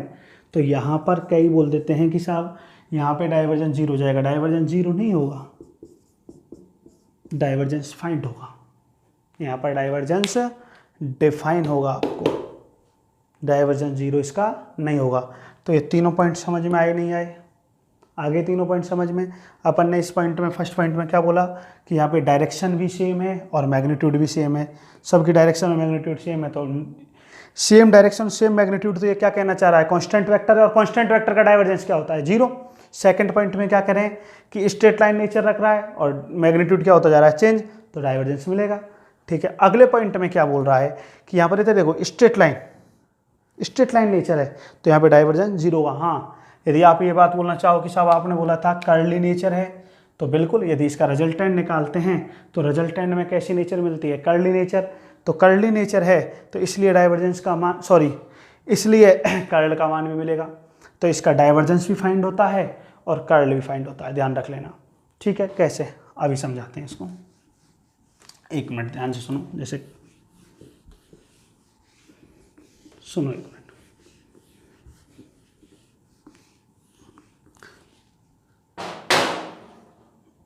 इसी पॉइंट में अपन ये कह रहे हैं, अब बताओ ये वेक्टर फील्ड है, इसका बताओ क्या डाइवर्जेंस मिलेगा, नहीं मिलेगा, क्योंकि ये प्योर कर्ली नेचर है, प्योर रोटेशनल, यहाँ पे स्ट्रेट लाइन नेचर नहीं है, ये कैसे नेचर है, प्योर कर्ली नेचर। तो इसलिए प्योर कर्ली नेचर है तो यहाँ पे डाइवर्जेंस का मान क्या हो जाएगा, 0। जैसे एग्जाम्पल के रूप में प्योर कर्ली नेचर की बात करें तो ये अपने पास एक वायर है, ठीक है, इसमें करंट का फ्लो हो रहा है, ठीक है, इस करंट के कारण क्या आएगा, यहाँ पे मैग्नेटिक फील्ड आएगा, ठीक है। इस मैग्नेटिक फील्ड का हमको डाइवर्जेंस निकालना है, मैग्नेटिक फील्ड का बन क्या निकालना है, डाइवर्जेंस। तो यहाँ पर जो मैग्नेटिक फील्ड का डाइवर्जेंस आएगा, इसकी देखो ऐसी यही तो नेचर होती है जब आप निकालते हो तो इस प्रकार, तो ये प्योर कर्ली नेचर हो गई, तो इसका डाइवर्जेंस क्या मिलेगा, 0। इसीलिए अपन मैग्नेटिक फील्ड को, या तो याद करो एक वर्ड बोलते थे कि मैग्नेटिक फील्ड सोलेनॉइड फील्ड होता है, क्यों बोलते हैं, अपन ने पॉइंट लिखा है तो सोलेनॉइड फील्ड के लिए डाइवर्जेंस का मान क्या मिलता है, 0। इसी कारण मैग्नेटिक फील्ड क्या होता है, एक सोलेनॉइड फील्ड होता है, ये पॉइंट लिखवाया था ना 10th नंबर पे। इधर देखो, अब बात करते हैं अपन, ये अपना डाइवर्जेंस हो गया। अब बात करते हैं जो अपना सबसे पहले अपना पॉइंट क्या चल रहा था, डेरिवेटिव। तो डेरिवेटिव किससे समझा रहे थे, डिफरेंशियल ऑपरेटर से। अब डिफरेंशियल ऑपरेटर से जब अपन डेरिवेटिव समझा रहे हैं तो अपने पास दो फंक्शन है, एक स्केलर और एक क्या है, वेक्टर, दो फंक्शन के डेरिवेटिव करने हैं। जब अपन डिफरेंशियल ऑपरेटर को स्केलर फंक्शन पर, जैसे अपने पास डिफरेंशियल ऑपरेटर है और इस पर स्केलर फंक्शन ऑपरेट करते हैं, मतलब डेरिवेटिव ऑफ स्केलर का करते हैं, तो वहाँ पे न तो डॉट आता है और नहीं क्या आता है, क्रॉस। जब न डॉट आएगा नहीं क्रॉस आएगा तो वो क्या बन जाएगा, स्केलर ग्रेडियंट। और अपन क्या कह रहे हैं, नहीं साहब हम तो वेक्टर फंक्शन ऑपरेट करा रहे हैं डिफरेंशियल ऑपरेटर पर। अब वेक्टर फंक्शन ऑपरेट करा रहे हो तो या तो वहाँ पे डॉट आएगा या वहाँ पर क्या आएगा, क्रॉस। जब डॉट आएगा तो डाइवर्जेंस, और जब क्रॉस ऑपरेशन आएगा तो वहाँ पर क्या होगा, कर्ल। तो अभी अपन ने जो प्रॉपर्टी पढ़ी थी वो किसकी पढ़ी थी, डाइवर्जेंस के लिए। अब किसके लिए पढ़ते हैं, कर्ल के लिए। तो कर्ल के लिए ध्यान से सुनो क्या प्रॉपर्टी पढ़ रहे हैं, एक एक बात को सुनो। Curl of vector field, curl of vector field. सबसे पहले कर्ल होता क्या है, कर्ल को समझो। जैसे अपने पास डिफरेंशियल ऑपरेटर है, इतना बात समझ में आ गया, उस पर ऑपरेट करा रहे हैं, क्या ऑपरेट करा रहे हैं, वेक्टर फंक्शन। लेकिन वो वेक्टर फंक्शन यदि क्रॉस प्रोडक्ट के साथ ऑपरेट कराया जाए, कौन से ऑपरेशन के साथ, क्रॉस ऑपरेशन होना चाहिए, क्रॉस ऑपरेशन के साथ ऑपरेट हो रहा है तो वो क्या कहलाएगा, कर्ल। तो कैसे लिखेंगे, फर्स्ट पॉइंट करके लिख दो भैया, when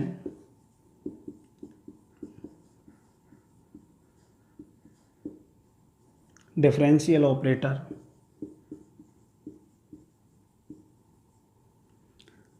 is applied on, लिखो भाई, when differential operator is applied on a vector function,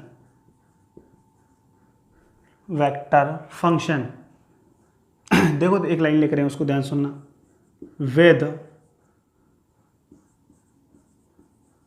cross operation then this physical quantity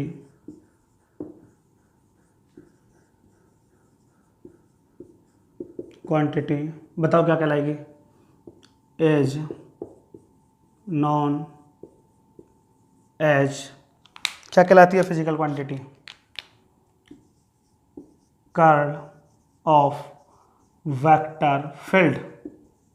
check करो सही लिखा है क्या, वही कहानी लिखी है जो डिफरेंशियल ऑपरेटर है उस पर अप्लाइड कर रहे हैं। क्या अप्लाइड कर रहे हैं, वेक्टर फंक्शन। क्या अप्लाइड कर रहे हैं भैया, वेक्टर फंक्शन। लेकिन सुनो ध्यान से, विद क्रॉस ऑपरेशन, किसके साथ है, क्रॉस ऑपरेशन के साथ। तो उस फिजिकल क्वांटिटी को क्या बोलेंगे अपन, कर्ल बोलेंगे। आ गया समझ में। अब जैसे अपन को कलर डिफाइन करना है, कोई फंक्शन है उसका क्या डिफाइन करना है, कर्ल। तो कर्ल कैसे डिफाइन करते हैं, इधर देखो, curl of vector function A vector can be, कैसे कैलकुलेट कर रहे हैं, कैलकुलेटेड, इधर देखो बाई, यहाँ लिख दें, कर्ल किसका कैलकुलेट कर रहे हैं, वेक्टर फंक्शन क्या है, ए वेक्टर। तो अभी बोला था डिफरेंशियल जो ऑपरेटर है किस ऑपरेशन के साथ, क्रॉस। और हम जानते हैं जो ए वेक्टर होता है क्या है, एक्स डायरेक्शन में, कार्टेशियन में डिफाइन कर रहे हैं। जब कोऑर्डिनेट पढ़ेंगे तो तीनों में लिखेंगे अपन, स्फेरिकल कोऑर्डिनेट सिस्टम में, सिलेंड्रिकल कोऑर्डिनेट सिस्टम में, कार्टेशियन कोऑर्डिनेट सिस्टम में। और डिफरेंशियल ऑपरेटर क्या है अपना,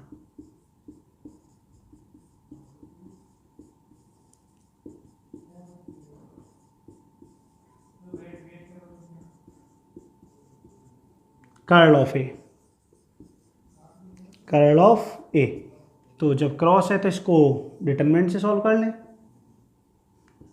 आई कैप, जे कैप, के कैप। हाँ भैया, डेल वेक्टर क्या है, आई कैप का coefficient, del upon del x, del upon del y, del upon del z.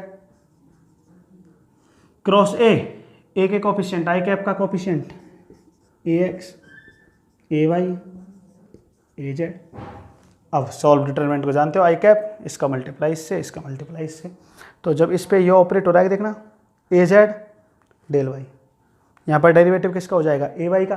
तो ये वेक्टर फील्ड का ही तो डेरिवेटिव हो रहा है। लेकिन आई कैप का मतलब क्या बोलना चाह रहे हैं अपन, कि यहाँ पर यूनिट वेक्टर साथ आएंगे। इसलिए जो कर्ल है क्या है अपना, कर्ल, ये वेक्टर क्वांटिटी है, ध्यान से समझना। थर्ड पॉइंट यहाँ लिख रहे हैं अपन, curl of vector field is a vector quantity. क्योंकि क्रॉस प्रोडक्ट में वेक्टर मिलता है, जब डॉट प्रोडक्ट में स्केलर था तो वहां पे लिखा था डाइवर्जेंस स्केलर है, जब कर्ल कैसी क्वांटिटी है, वेक्टर क्वांटिटी है। आ गई बात समझ में। आगे पॉइंट को समझो क्या कह रहे हैं, एक एक पॉइंट को ध्यान से सुनो। जैसे आपसे बोल रहा है वो, कोई आपके पास कांस्टेंट वेक्टर है, कैसा वेक्टर है, कांस्टेंट, तो उसका कर्ल कैलकुलेट करो। मतलब ए वेक्टर एक कांस्टेंट है, कांस्टेंट का मतलब जैसे 2i cap, 3j cap, 5k cap कोई भी दे दिया। अब यहाँ पे क्या आएगा 2, 3, 5। अब इनका जब डेरिवेटिव करेंगे तो कांस्टेंट का डेरिवेटिव क्या मिलेगा 0, इसलिए कांस्टेंट वेक्टर का कर्ल क्या मिलेगा 0, और कांस्टेंट वेक्टर का डाइवर्जेंस भी क्या था 0। बात आ गई समझ में। कांस्टेंट यदि कोई वेक्टर है तो उसका डाइवर्जेंस और कर्ल दोनों ही अपन को क्या मिलते हैं 0। ये मैथमेटिकल बात समझ में आ गई ना, ये लिख दो any constant vector has 0 curl, जो कर्ल की वैल्यू है वो क्या रखते हैं 0 रखते हैं। एक मिनट एक बात और सुनो, इफ, इस पॉइंट को ध्यान से सुनेंगे, ध्यान सुनो क्या बोल रहे हैं अपन। If A vector has curly nature या रोटेशनल, देन कर्ल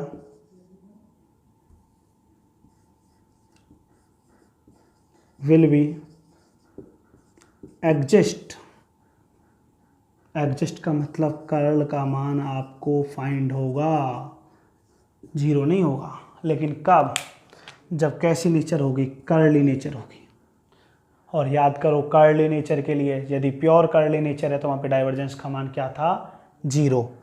इस पॉइंट को देखो, ये लाइन एक और लिख रहे हैं यहाँ पे, एक पॉइंट, इफ ए वेक्टर, ध्यान सुनो, हैज स्ट्रेट लाइन नेचर,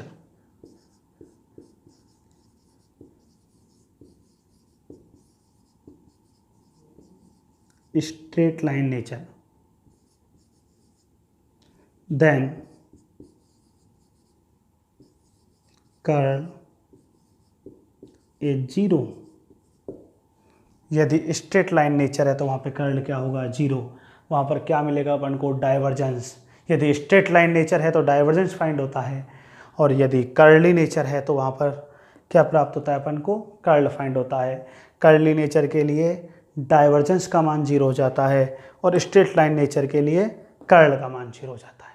आ गई बात समझ में। एक मिनट, यदि अपन कर्ल का फिजिकल सिग्निफिकेंस लिखें, किसका फिजिकल सिग्निफिकेंस लिखें, कर्ल का, तो कर्ल का फिजिकल सिग्निफिकेंस क्या होता है, इधर देखो क्या होता है भैया कर्ल का physical significance.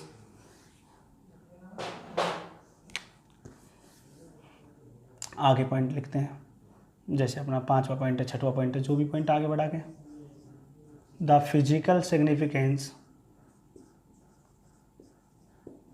Physical significance of curl is defined as, दो कर्ल का सिग्निफिकेंस है उसको डिफाइन कैसे करते हैं, सुनो एक मिनट ध्यान से। जैसे वहाँ पे लिखा था डाइवर्जेंस ऑफ ए, तो यहाँ पे क्या लिखेंगे कर्ल ऑफ ए या डेल क्रॉस ए, जैसे भी आप लिखना चाहो, ठीक है। और जैसे मैग्नीट्यूड फॉर्म में निकाल रहे होते हैं मॉडुलस लगा दो। हाँ भाई, limit d A tends to 0, magnitude form लिख दिया ये अपन ने। हाँ भाई, A vector dot d l vector, ये लाइन इंट्रीगेशन है, वो सरफेस इंट्रीगेशन था, line integration upon d A मतलब एरिया। तो सबसे पहले एक बात को समझेंगे ध्यान से, ये क्या है, जो अपना क्लोज पाथ है उसका लाइन इंट्रीगेशन। जैसे अपने पास ये क्लोज पाथ है, यहाँ पे वेक्टर फील्ड ए वेक्टर प्रेजेंट है, ठीक है, तो इसका लाइन इंट्रीगेशन। अब अपन ने बोला है डी ए टेंस टू 0, मतलब जो ये path P Q R S है, कौन सा पाथ है अपने पास, कर्ली नेचर बना रहे हैं, समझ में आ रहा है ना। हाँ भाई, कर्ली नेचर का ही तो मिलता है अपन को। ये पाथ जो पी क्यू आर एस है, इसका जो एरिया डी है ये टेंस टू 0 है।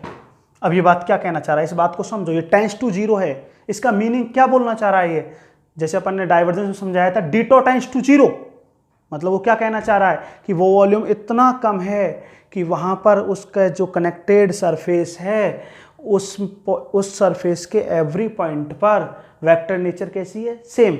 वही कहानी यहाँ, ये dA टेंस टू 0 का मतलब है कि ये जो आपने सरफेस माना है, ये सरफेस का एरिया इतना कम है कि इसके प्रत्येक पॉइंट पर जो वेक्टर फील्ड है, ये वेक्टर, इसके नेचर क्या है, सेम है। समझ में आ गया। इसको जब तक स्मॉल ले रहे हैं ना, डीए मतलब स्मॉल एरिया, इस एरिया को अपन तब तक स्मॉल करते जाएंगे जब तक कि प्रत्येक पॉइंट पर नेचर सेम नहीं हो। इधर देखो, जैसे अपन बोल रहे थे ना, ये अपने पास एक सरफेस ले लिया, यहाँ पर ये अपने पास कोई चार्ज है, जैसे इलेक्ट्रिक फील्ड हो रहा है या कोई भी, ठीक है। अब इससे अपन नेचर देखें, एक पॉइंट पर ये है, एक पॉइंट पे है। अब इसको तब तक कम करता जाओ जब तक कि भैया नेचर वेक्टर की क्या नहीं हो जाए, सेम। तो समझ में आ गया लिमिट dA टेंस टू 0 को। dA टेंस टू 0 का मतलब ये नहीं है 0 है, ये नॉन जीरो है भैया, पर इतना कम है, इतना स्मॉल है कि वहाँ पर जो वेक्टर की नेचर है एवरी पॉइंट पर, एरिया पर, वो क्या है, सेम सरफेस पर। आ गई बात समझ में। अब एक बात सुन, ये क्या होता है, इसको बोलते हैं सर्कुलेशन पार्ट। क्या बोलते हैं, ये क्लॉज पार्ट है ना, फिर रोटेशनल नहीं हो गया क्या, तो ये सर्कुलेशन हो गया, नहीं हो गया।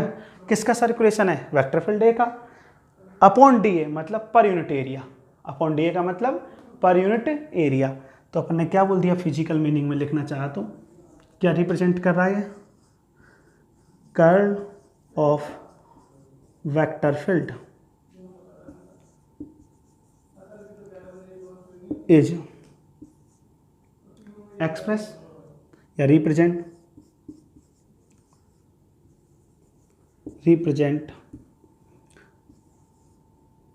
रोटेशन लिख लो या सर्कुलेशन लिख लो, जो आपकी इच्छा। एक ही मतलब होता है रोटेशन या सर्कुलेशन।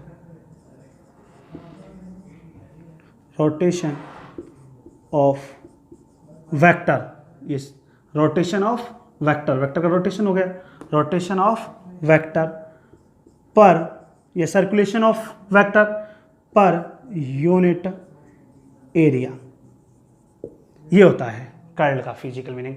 मतलब जो अपना लाइन इंट्रीगेशन है वो पर यूनिट एरिया, नोट करें तो फिजिकल क्वांटिटी आएगी, नहीं आएगी भाई। लाइन इंट्रीगेशन, जैसे यहाँ पे अपन बात करते हैं, ये अपन ने फोर्स फील्ड ले लिया, कौन सा फील्ड ले लिया, फोर्स फील्ड, तो यहाँ पे F.dr हो जाएगा अपॉन एरिया, तो एक फिजिकल क्वांटिटी डिफाइन हो गई, नहीं हो गई। तो इस फिजिकल क्वांटिटी को अपन क्या बोलेंगे, कर्ल बोलेंगे।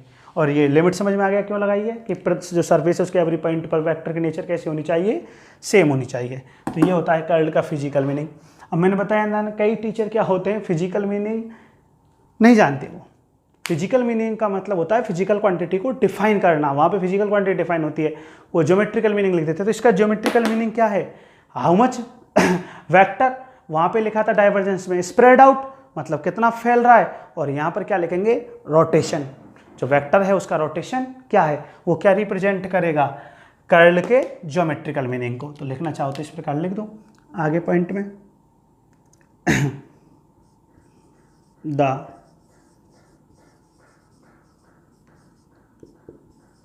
Geometrical meaning of curl is represent या denote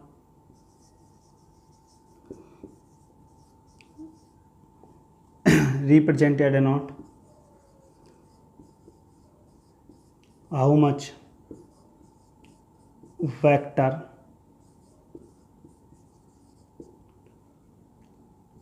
rotate, how much vector rotate, कि कितना वेक्टर वहाँ पे क्या कर रहा है, रोटेट हो रहा है। तो इससे एक पॉइंट निकल के आ गया कि इरोटेशनल के लिए हमेशा कर्ल का मान क्या होता है, 0,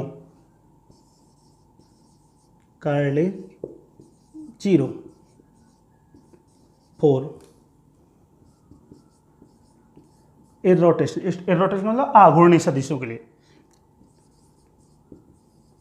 इरोटेशनल वेक्टर आघूर्णी सदिशों के लिए हमेशा कर्ल का मान क्या होता है, 0। अपन ने पढ़ा जैसे स्ट्रेट लाइन के लिए भी क्या कर्ल का मान क्या था, 0। एक बात और सुनो, एक पॉइंट और लिखना चाहो तो, जो कंजर्वेटिव फील्ड होते हैं, कैसे फील्ड होते हैं, लिख लो यहाँ पे, curl 0 for conservative field, curl 0 for conservative field.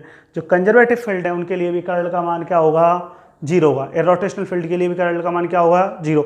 यदि, एक मिनट ध्यान सुनेंगे, अपन क्या कह रहे हैं, यदि डाइवर्जेंस जीरो है तो वो क्या है, सोलेनॉइड फील्ड है। कैसा फील्ड है, सोलेनॉइड। एक मिनट और समझो इस बात को ध्यान से, जैसे आगे पॉइंट करके इसी में लिखना चाहो तो आपसे ये पूछ रहा है, सुनना एक मिनट, आगे पॉइंट करके लिख लो क्या कह रहा है आपसे। जैसे ये प्योर कर्ली नेचर है तो इसका कर्ल बताओ, मिलेगा या कर्ल नहीं मिलेगा। और ये तो सेम डायरेक्शन हुई, एंटी क्लॉकवाइज डायरेक्शन यदि अपन देना चाहें तो एंटी क्लॉकवाइज डायरेक्शन ये दे दी अपन, सेम ही तो डायरेक्शन लिख दी भैया।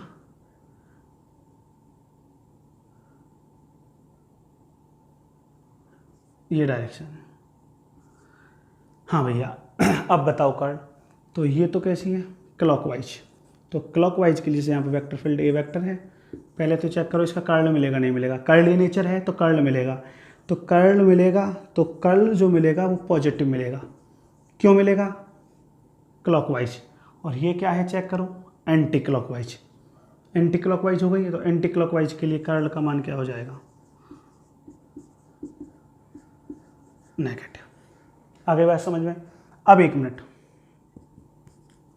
कर्ल नेचर है, कर्ल मिल रहा है, यदि इस प्रकार की नेचर है, ध्यान सुनना,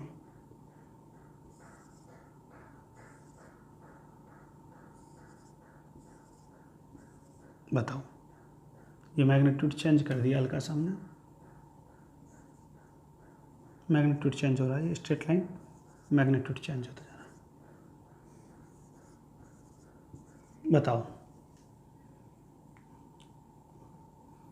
यहाँ पर कर्ल मिलेगा क्या, बताओ सोचो। स्ट्रेट लाइन नेचर है या नहीं, स्ट्रेट लाइन नेचर है तो स्ट्रेट लाइन नेचर के लिए curl of A vector is zero. तो यहाँ पे क्या मिलेगा, डाइवर्जेंस मिलेगा, नॉट इक्वल टू जीरो। आ गया समझ। और इसके लिए बताना भैया, एक मिनट, अपन क्या कह रहे हैं, यहाँ पे मैग्नीट्यूड चेंज किया, कांस्टेंट वेक्टर नहीं था, हाँ भैया। अपन ये क्या कह रहे हैं, ध्यान सुनना, एक मिनट समझने का प्रयास करना।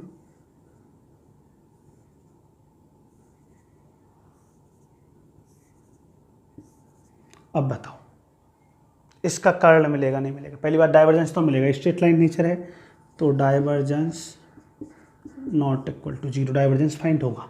ठीक है, अब कर्ल बताओ, इसका रिजल्टेंट वेक्टर निकालो। तो आप रिजल्टेंट वेक्टर ऐसा नहीं मिलेगा कि देखना रिजल्टेंट वेक्टर, तो एक मिनट चेक करो, कर्ली नेचर आ रही है, कर्ली नेचर, तो इसका मतलब इसका कर्ल भी फाइंड होगा। रिजल्टेंट वेक्टर निकालेंगे तो यहाँ पर हमको कैसी नेचर मिलेगी, रोटेशनल। देखो कर्ली नेचर, ध्यान रखना इस प्रकार का क्वेश्चन जस्ट में पूछा गया है। ये जो क्वेश्चन है जस्ट में पूछा गया है, ऐसे भी पूछ लेता है कई बार। इधर देखो कैसे पूछ लेता है भैया,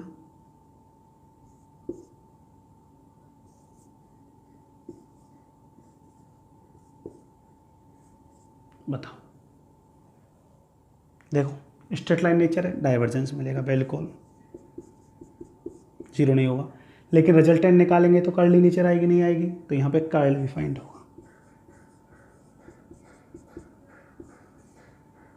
आ गई बात समझ में। तो इस क्वेश्चन को आप सॉल्व करके बताओ आपसे क्या कह रहा है।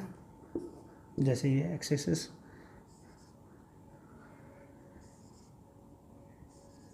सेम मैग्नीट्यूड है, सेम, अब बताओ, और सेम डायरेक्शन है, तो ये सेम मैग्नीट्यूड, तो ये कांस्टेंट वेक्टर नहीं हो गया क्या, कांस्टेंट वेक्टर हो गया। तो कांस्टेंट वेक्टर का चाहे कर्ल निकालो चाहे डाइवर्जेंस निकालो, हमेशा क्या मिलता है, जीरो मिलेगा। अब आपको कि साहब स्ट्रेट लाइन नेचर है, डाइवर्जेंस मिलेगा, लेकिन मैं बोल रहा हूँ कांस्टेंट है, चाहे स्ट्रेट लाइन नेचर हो तो डाइवर्जेंस भी क्या हो जाएगा इसका, जीरो। कांस्टेंट वेक्टर है। और यदि ऐसे दे देता आपको, ये पूछे गए क्वेश्चन है, ध्यान से सुनो सभी।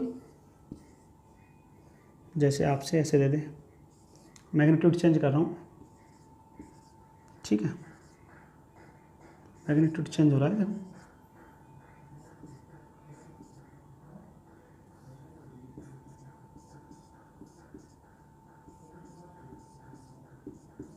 बताओ। स्ट्रेट लाइन नेचर है या कर्लीय नेचर है, क्या है, चेक करके बताओ। और इसका मुझे आंसर बताना, इसका मुझे आंसर बताओ कि इसका क्या मिलेगा अपन को, डाइवर्जेंस मिलेगा, कर्ल मिलेगा, क्या मिलेगा।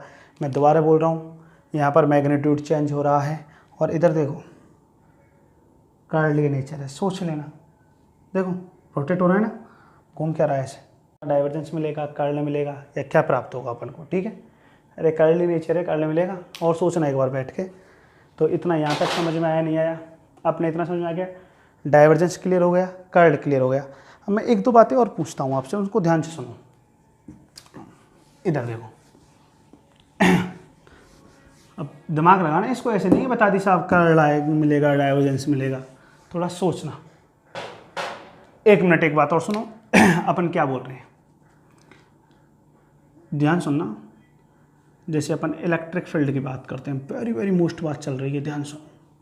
लिखना चाहो तो इसको नोट डाल के लिख लो, नोट डाल के लिख लो। क्या बात चल रही है, सुनो।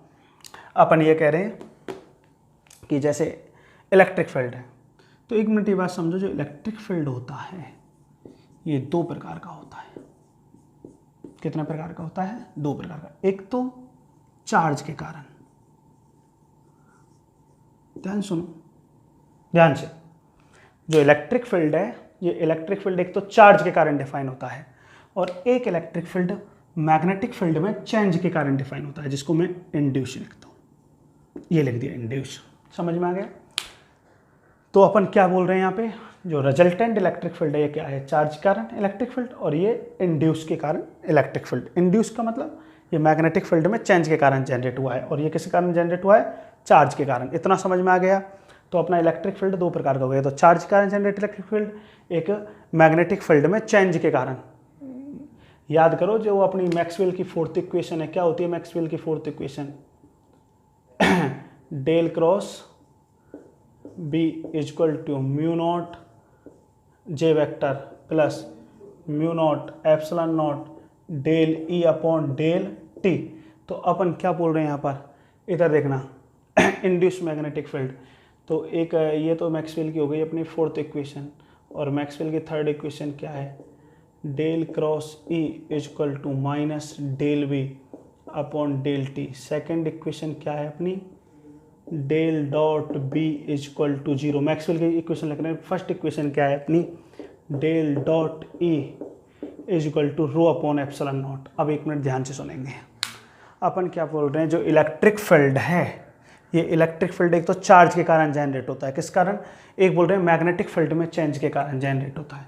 ये magnetic field del B upon del t का मतलब थर्ड इक्वेशन देखो, मैग्नेटिक फील्ड में चेंज के कारण जनरेट हो रहा है। आगे बात समझ में। अब अपन क्या बोल रहे हैं उस बात को सुनेंगे।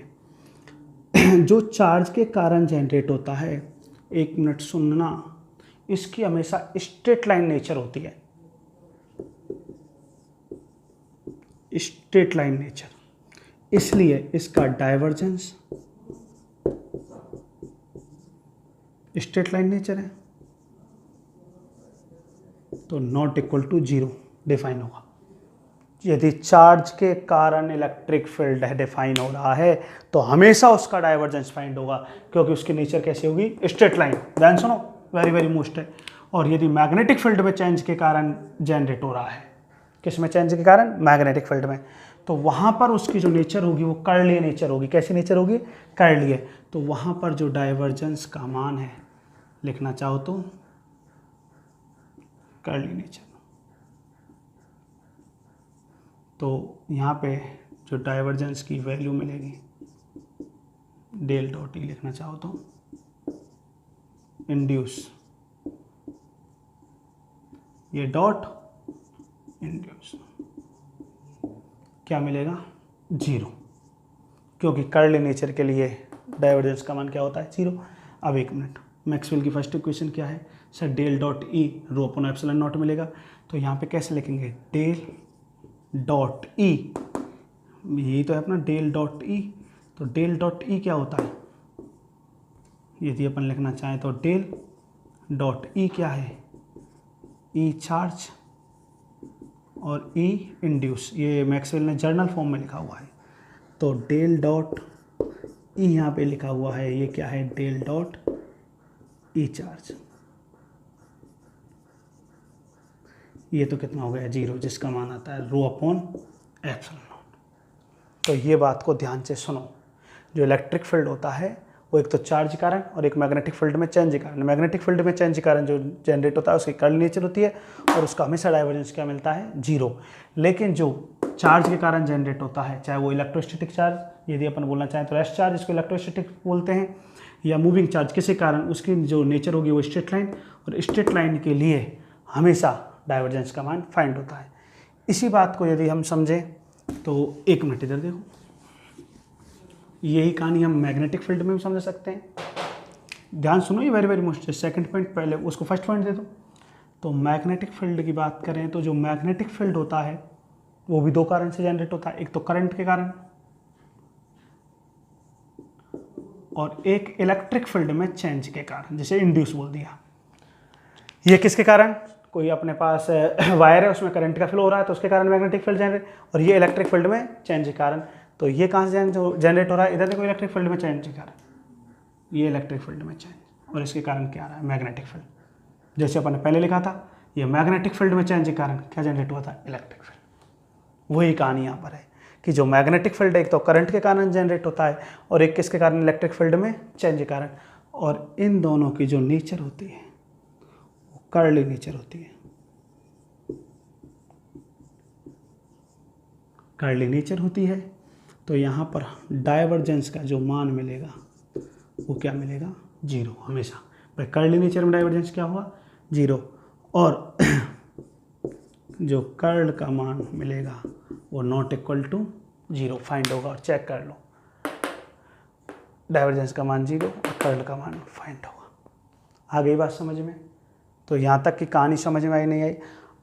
अब ये जितनी भी कहानी समझाई, ये थ्योरेटिकल कॉन्सेप्ट समझाए, इनसे रिलेटेड क्वेश्चन आता है। ये जस्ट में आया हुआ क्वेश्चन है, चेक कर लेना, प्रीवियस ईयर के जस्ट में आया हुआ क्वेश्चन है। यहाँ से इंटरव्यू में खतरनाक वाले मोस्ट ये अपने कॉन्सेप्ट हैं जो इंटरव्यू में पूछे जाते हैं। अब इनसे रिलेटेड अपन प्रॉब्लम सॉल्व करेंगे। तो एक प्रॉब्लम इधर देखो, एक प्रॉब्लम सॉल्व करते हैं इनसे रिलेटेड, इधर देखो। जैसे सबसे पहले एक सिंपल प्रॉब्लम लेते हैं अपन, एकदम इजी, 0 लेवल से सॉल्व कर रहे हैं। अपन ने ये ले ली प्रॉब्लम। एक क्या बोल रहा है आपसे, इफ ए वेक्टर, क्या दे दिया आपको, इफ ए वेक्टर आपसे कह रहा है आर वेक्टर, ये कोई वेक्टर फील्ड दे दिया, then find the value of divergence of A and curl of A. ये वैल्यू कैलकुलेट करनी है अपन को। तो इधर देखो करें सॉल्यूशन, इधर देखो ध्यान सुनो। डाइवर्जेंस ऑफ ए कैलकुलेट करते हैं पहले। तो क्या दिया हुआ अपन को, ए वेक्टर, ए वेक्टर क्या दे रखा है, आर एन, आर वेक्टर। यदि अपन आर वेक्टर बताएं तो पोजीशन वेक्टर होता है, क्या होता है, एक्स आई cap Y j cap plus Z k cap. Divergence calculate करना है तो डाइवर्जेंस क्या होता है अपना, डेल डॉट ए। तो आर एन, हाँ भैया डेल जानते हैं अपन, डिफरेंशियल ऑपरेटर लिखना चाहें तो आई cap del upon del x, j cap del upon del y plus k cap del upon del z. ये अपना डिफरेंशियल ऑपरेटर, डॉट ए ये लिख दिया। और ए का मान लिखना चाहो तो क्या है अपना ए का मान, आर एन आर वेक्टर, ये लिख दिया। डेल डॉट ए, अब अपन इसका डॉट करें तो आर वेक्टर का मान क्या है, एक्स आई cap Y j cap Z k cap. तो I dot I, J dot J, के डॉट के, तो क्या आ जाएगा, del upon del x, x r n multiply में del upon del y, y r n del upon del z. इधर देखो जेड आर एन, ऐसा बीएससी फर्स्ट ईयर में क्वेश्चन किए थे अपन ने। हाँ भाई, डेल डॉट ए।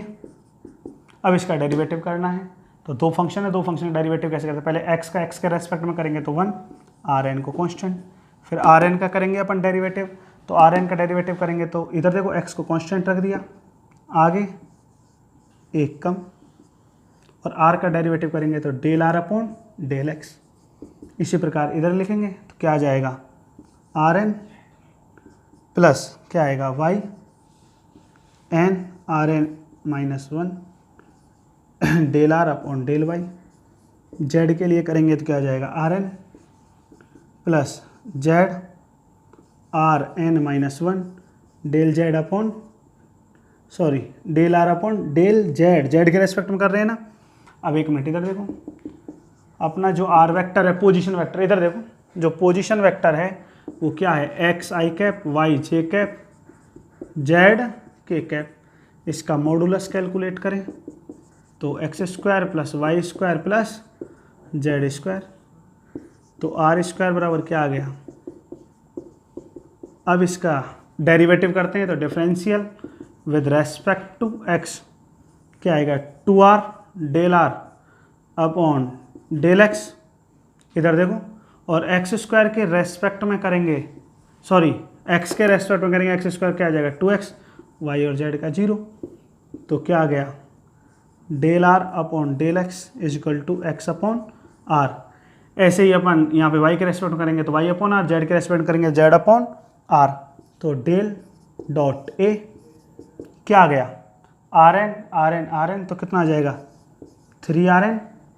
इधर देखो प्लस x Rn माइनस 1, यहाँ पे x अपॉन r रखेंगे, ये ऊपर जाएगा -2 हो जाएगा, तो क्या आ जाएगा x n Rn माइनस 2, और x अपॉन r था ना तो यहाँ पे x का स्क्वायर हो जाएगा। ठीक है, ऐसे ही यहाँ पे क्या आ जाएगा y square n Rn minus 2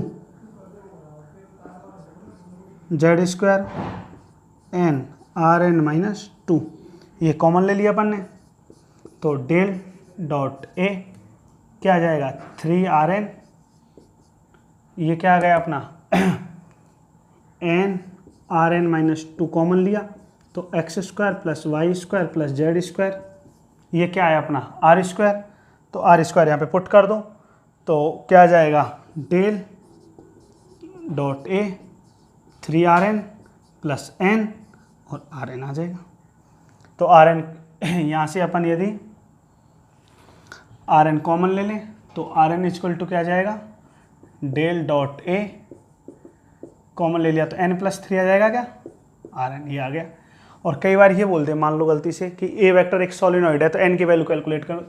यदि a वेक्टर सोलिनॉइड है तो इसके लिए a वेक्टर क्या है, इफ a वेक्टर सोलिनॉइड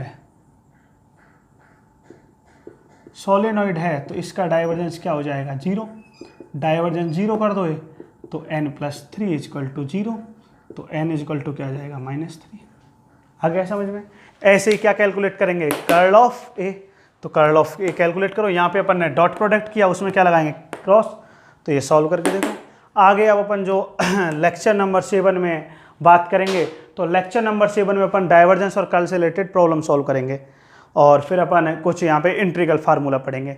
ठीक है, तो एक बार सबसे पहले आप क्या क्या करो जितने भी अपने लेक्चर हैं इन लेक्चर को एक बार तरीके से 6 लेक्चर तक अपने देख लो। इसके बाद जितनी प्रॉब्लम सॉल्व करेंगे उनको तरीके से चेक कर लो, फिर अपन आगे यहाँ पे प्रॉब्लम सॉल्व करेंगे। ठीक है, आगे मिलते हैं लेक्चर नंबर 7 में। ठीक है भैया।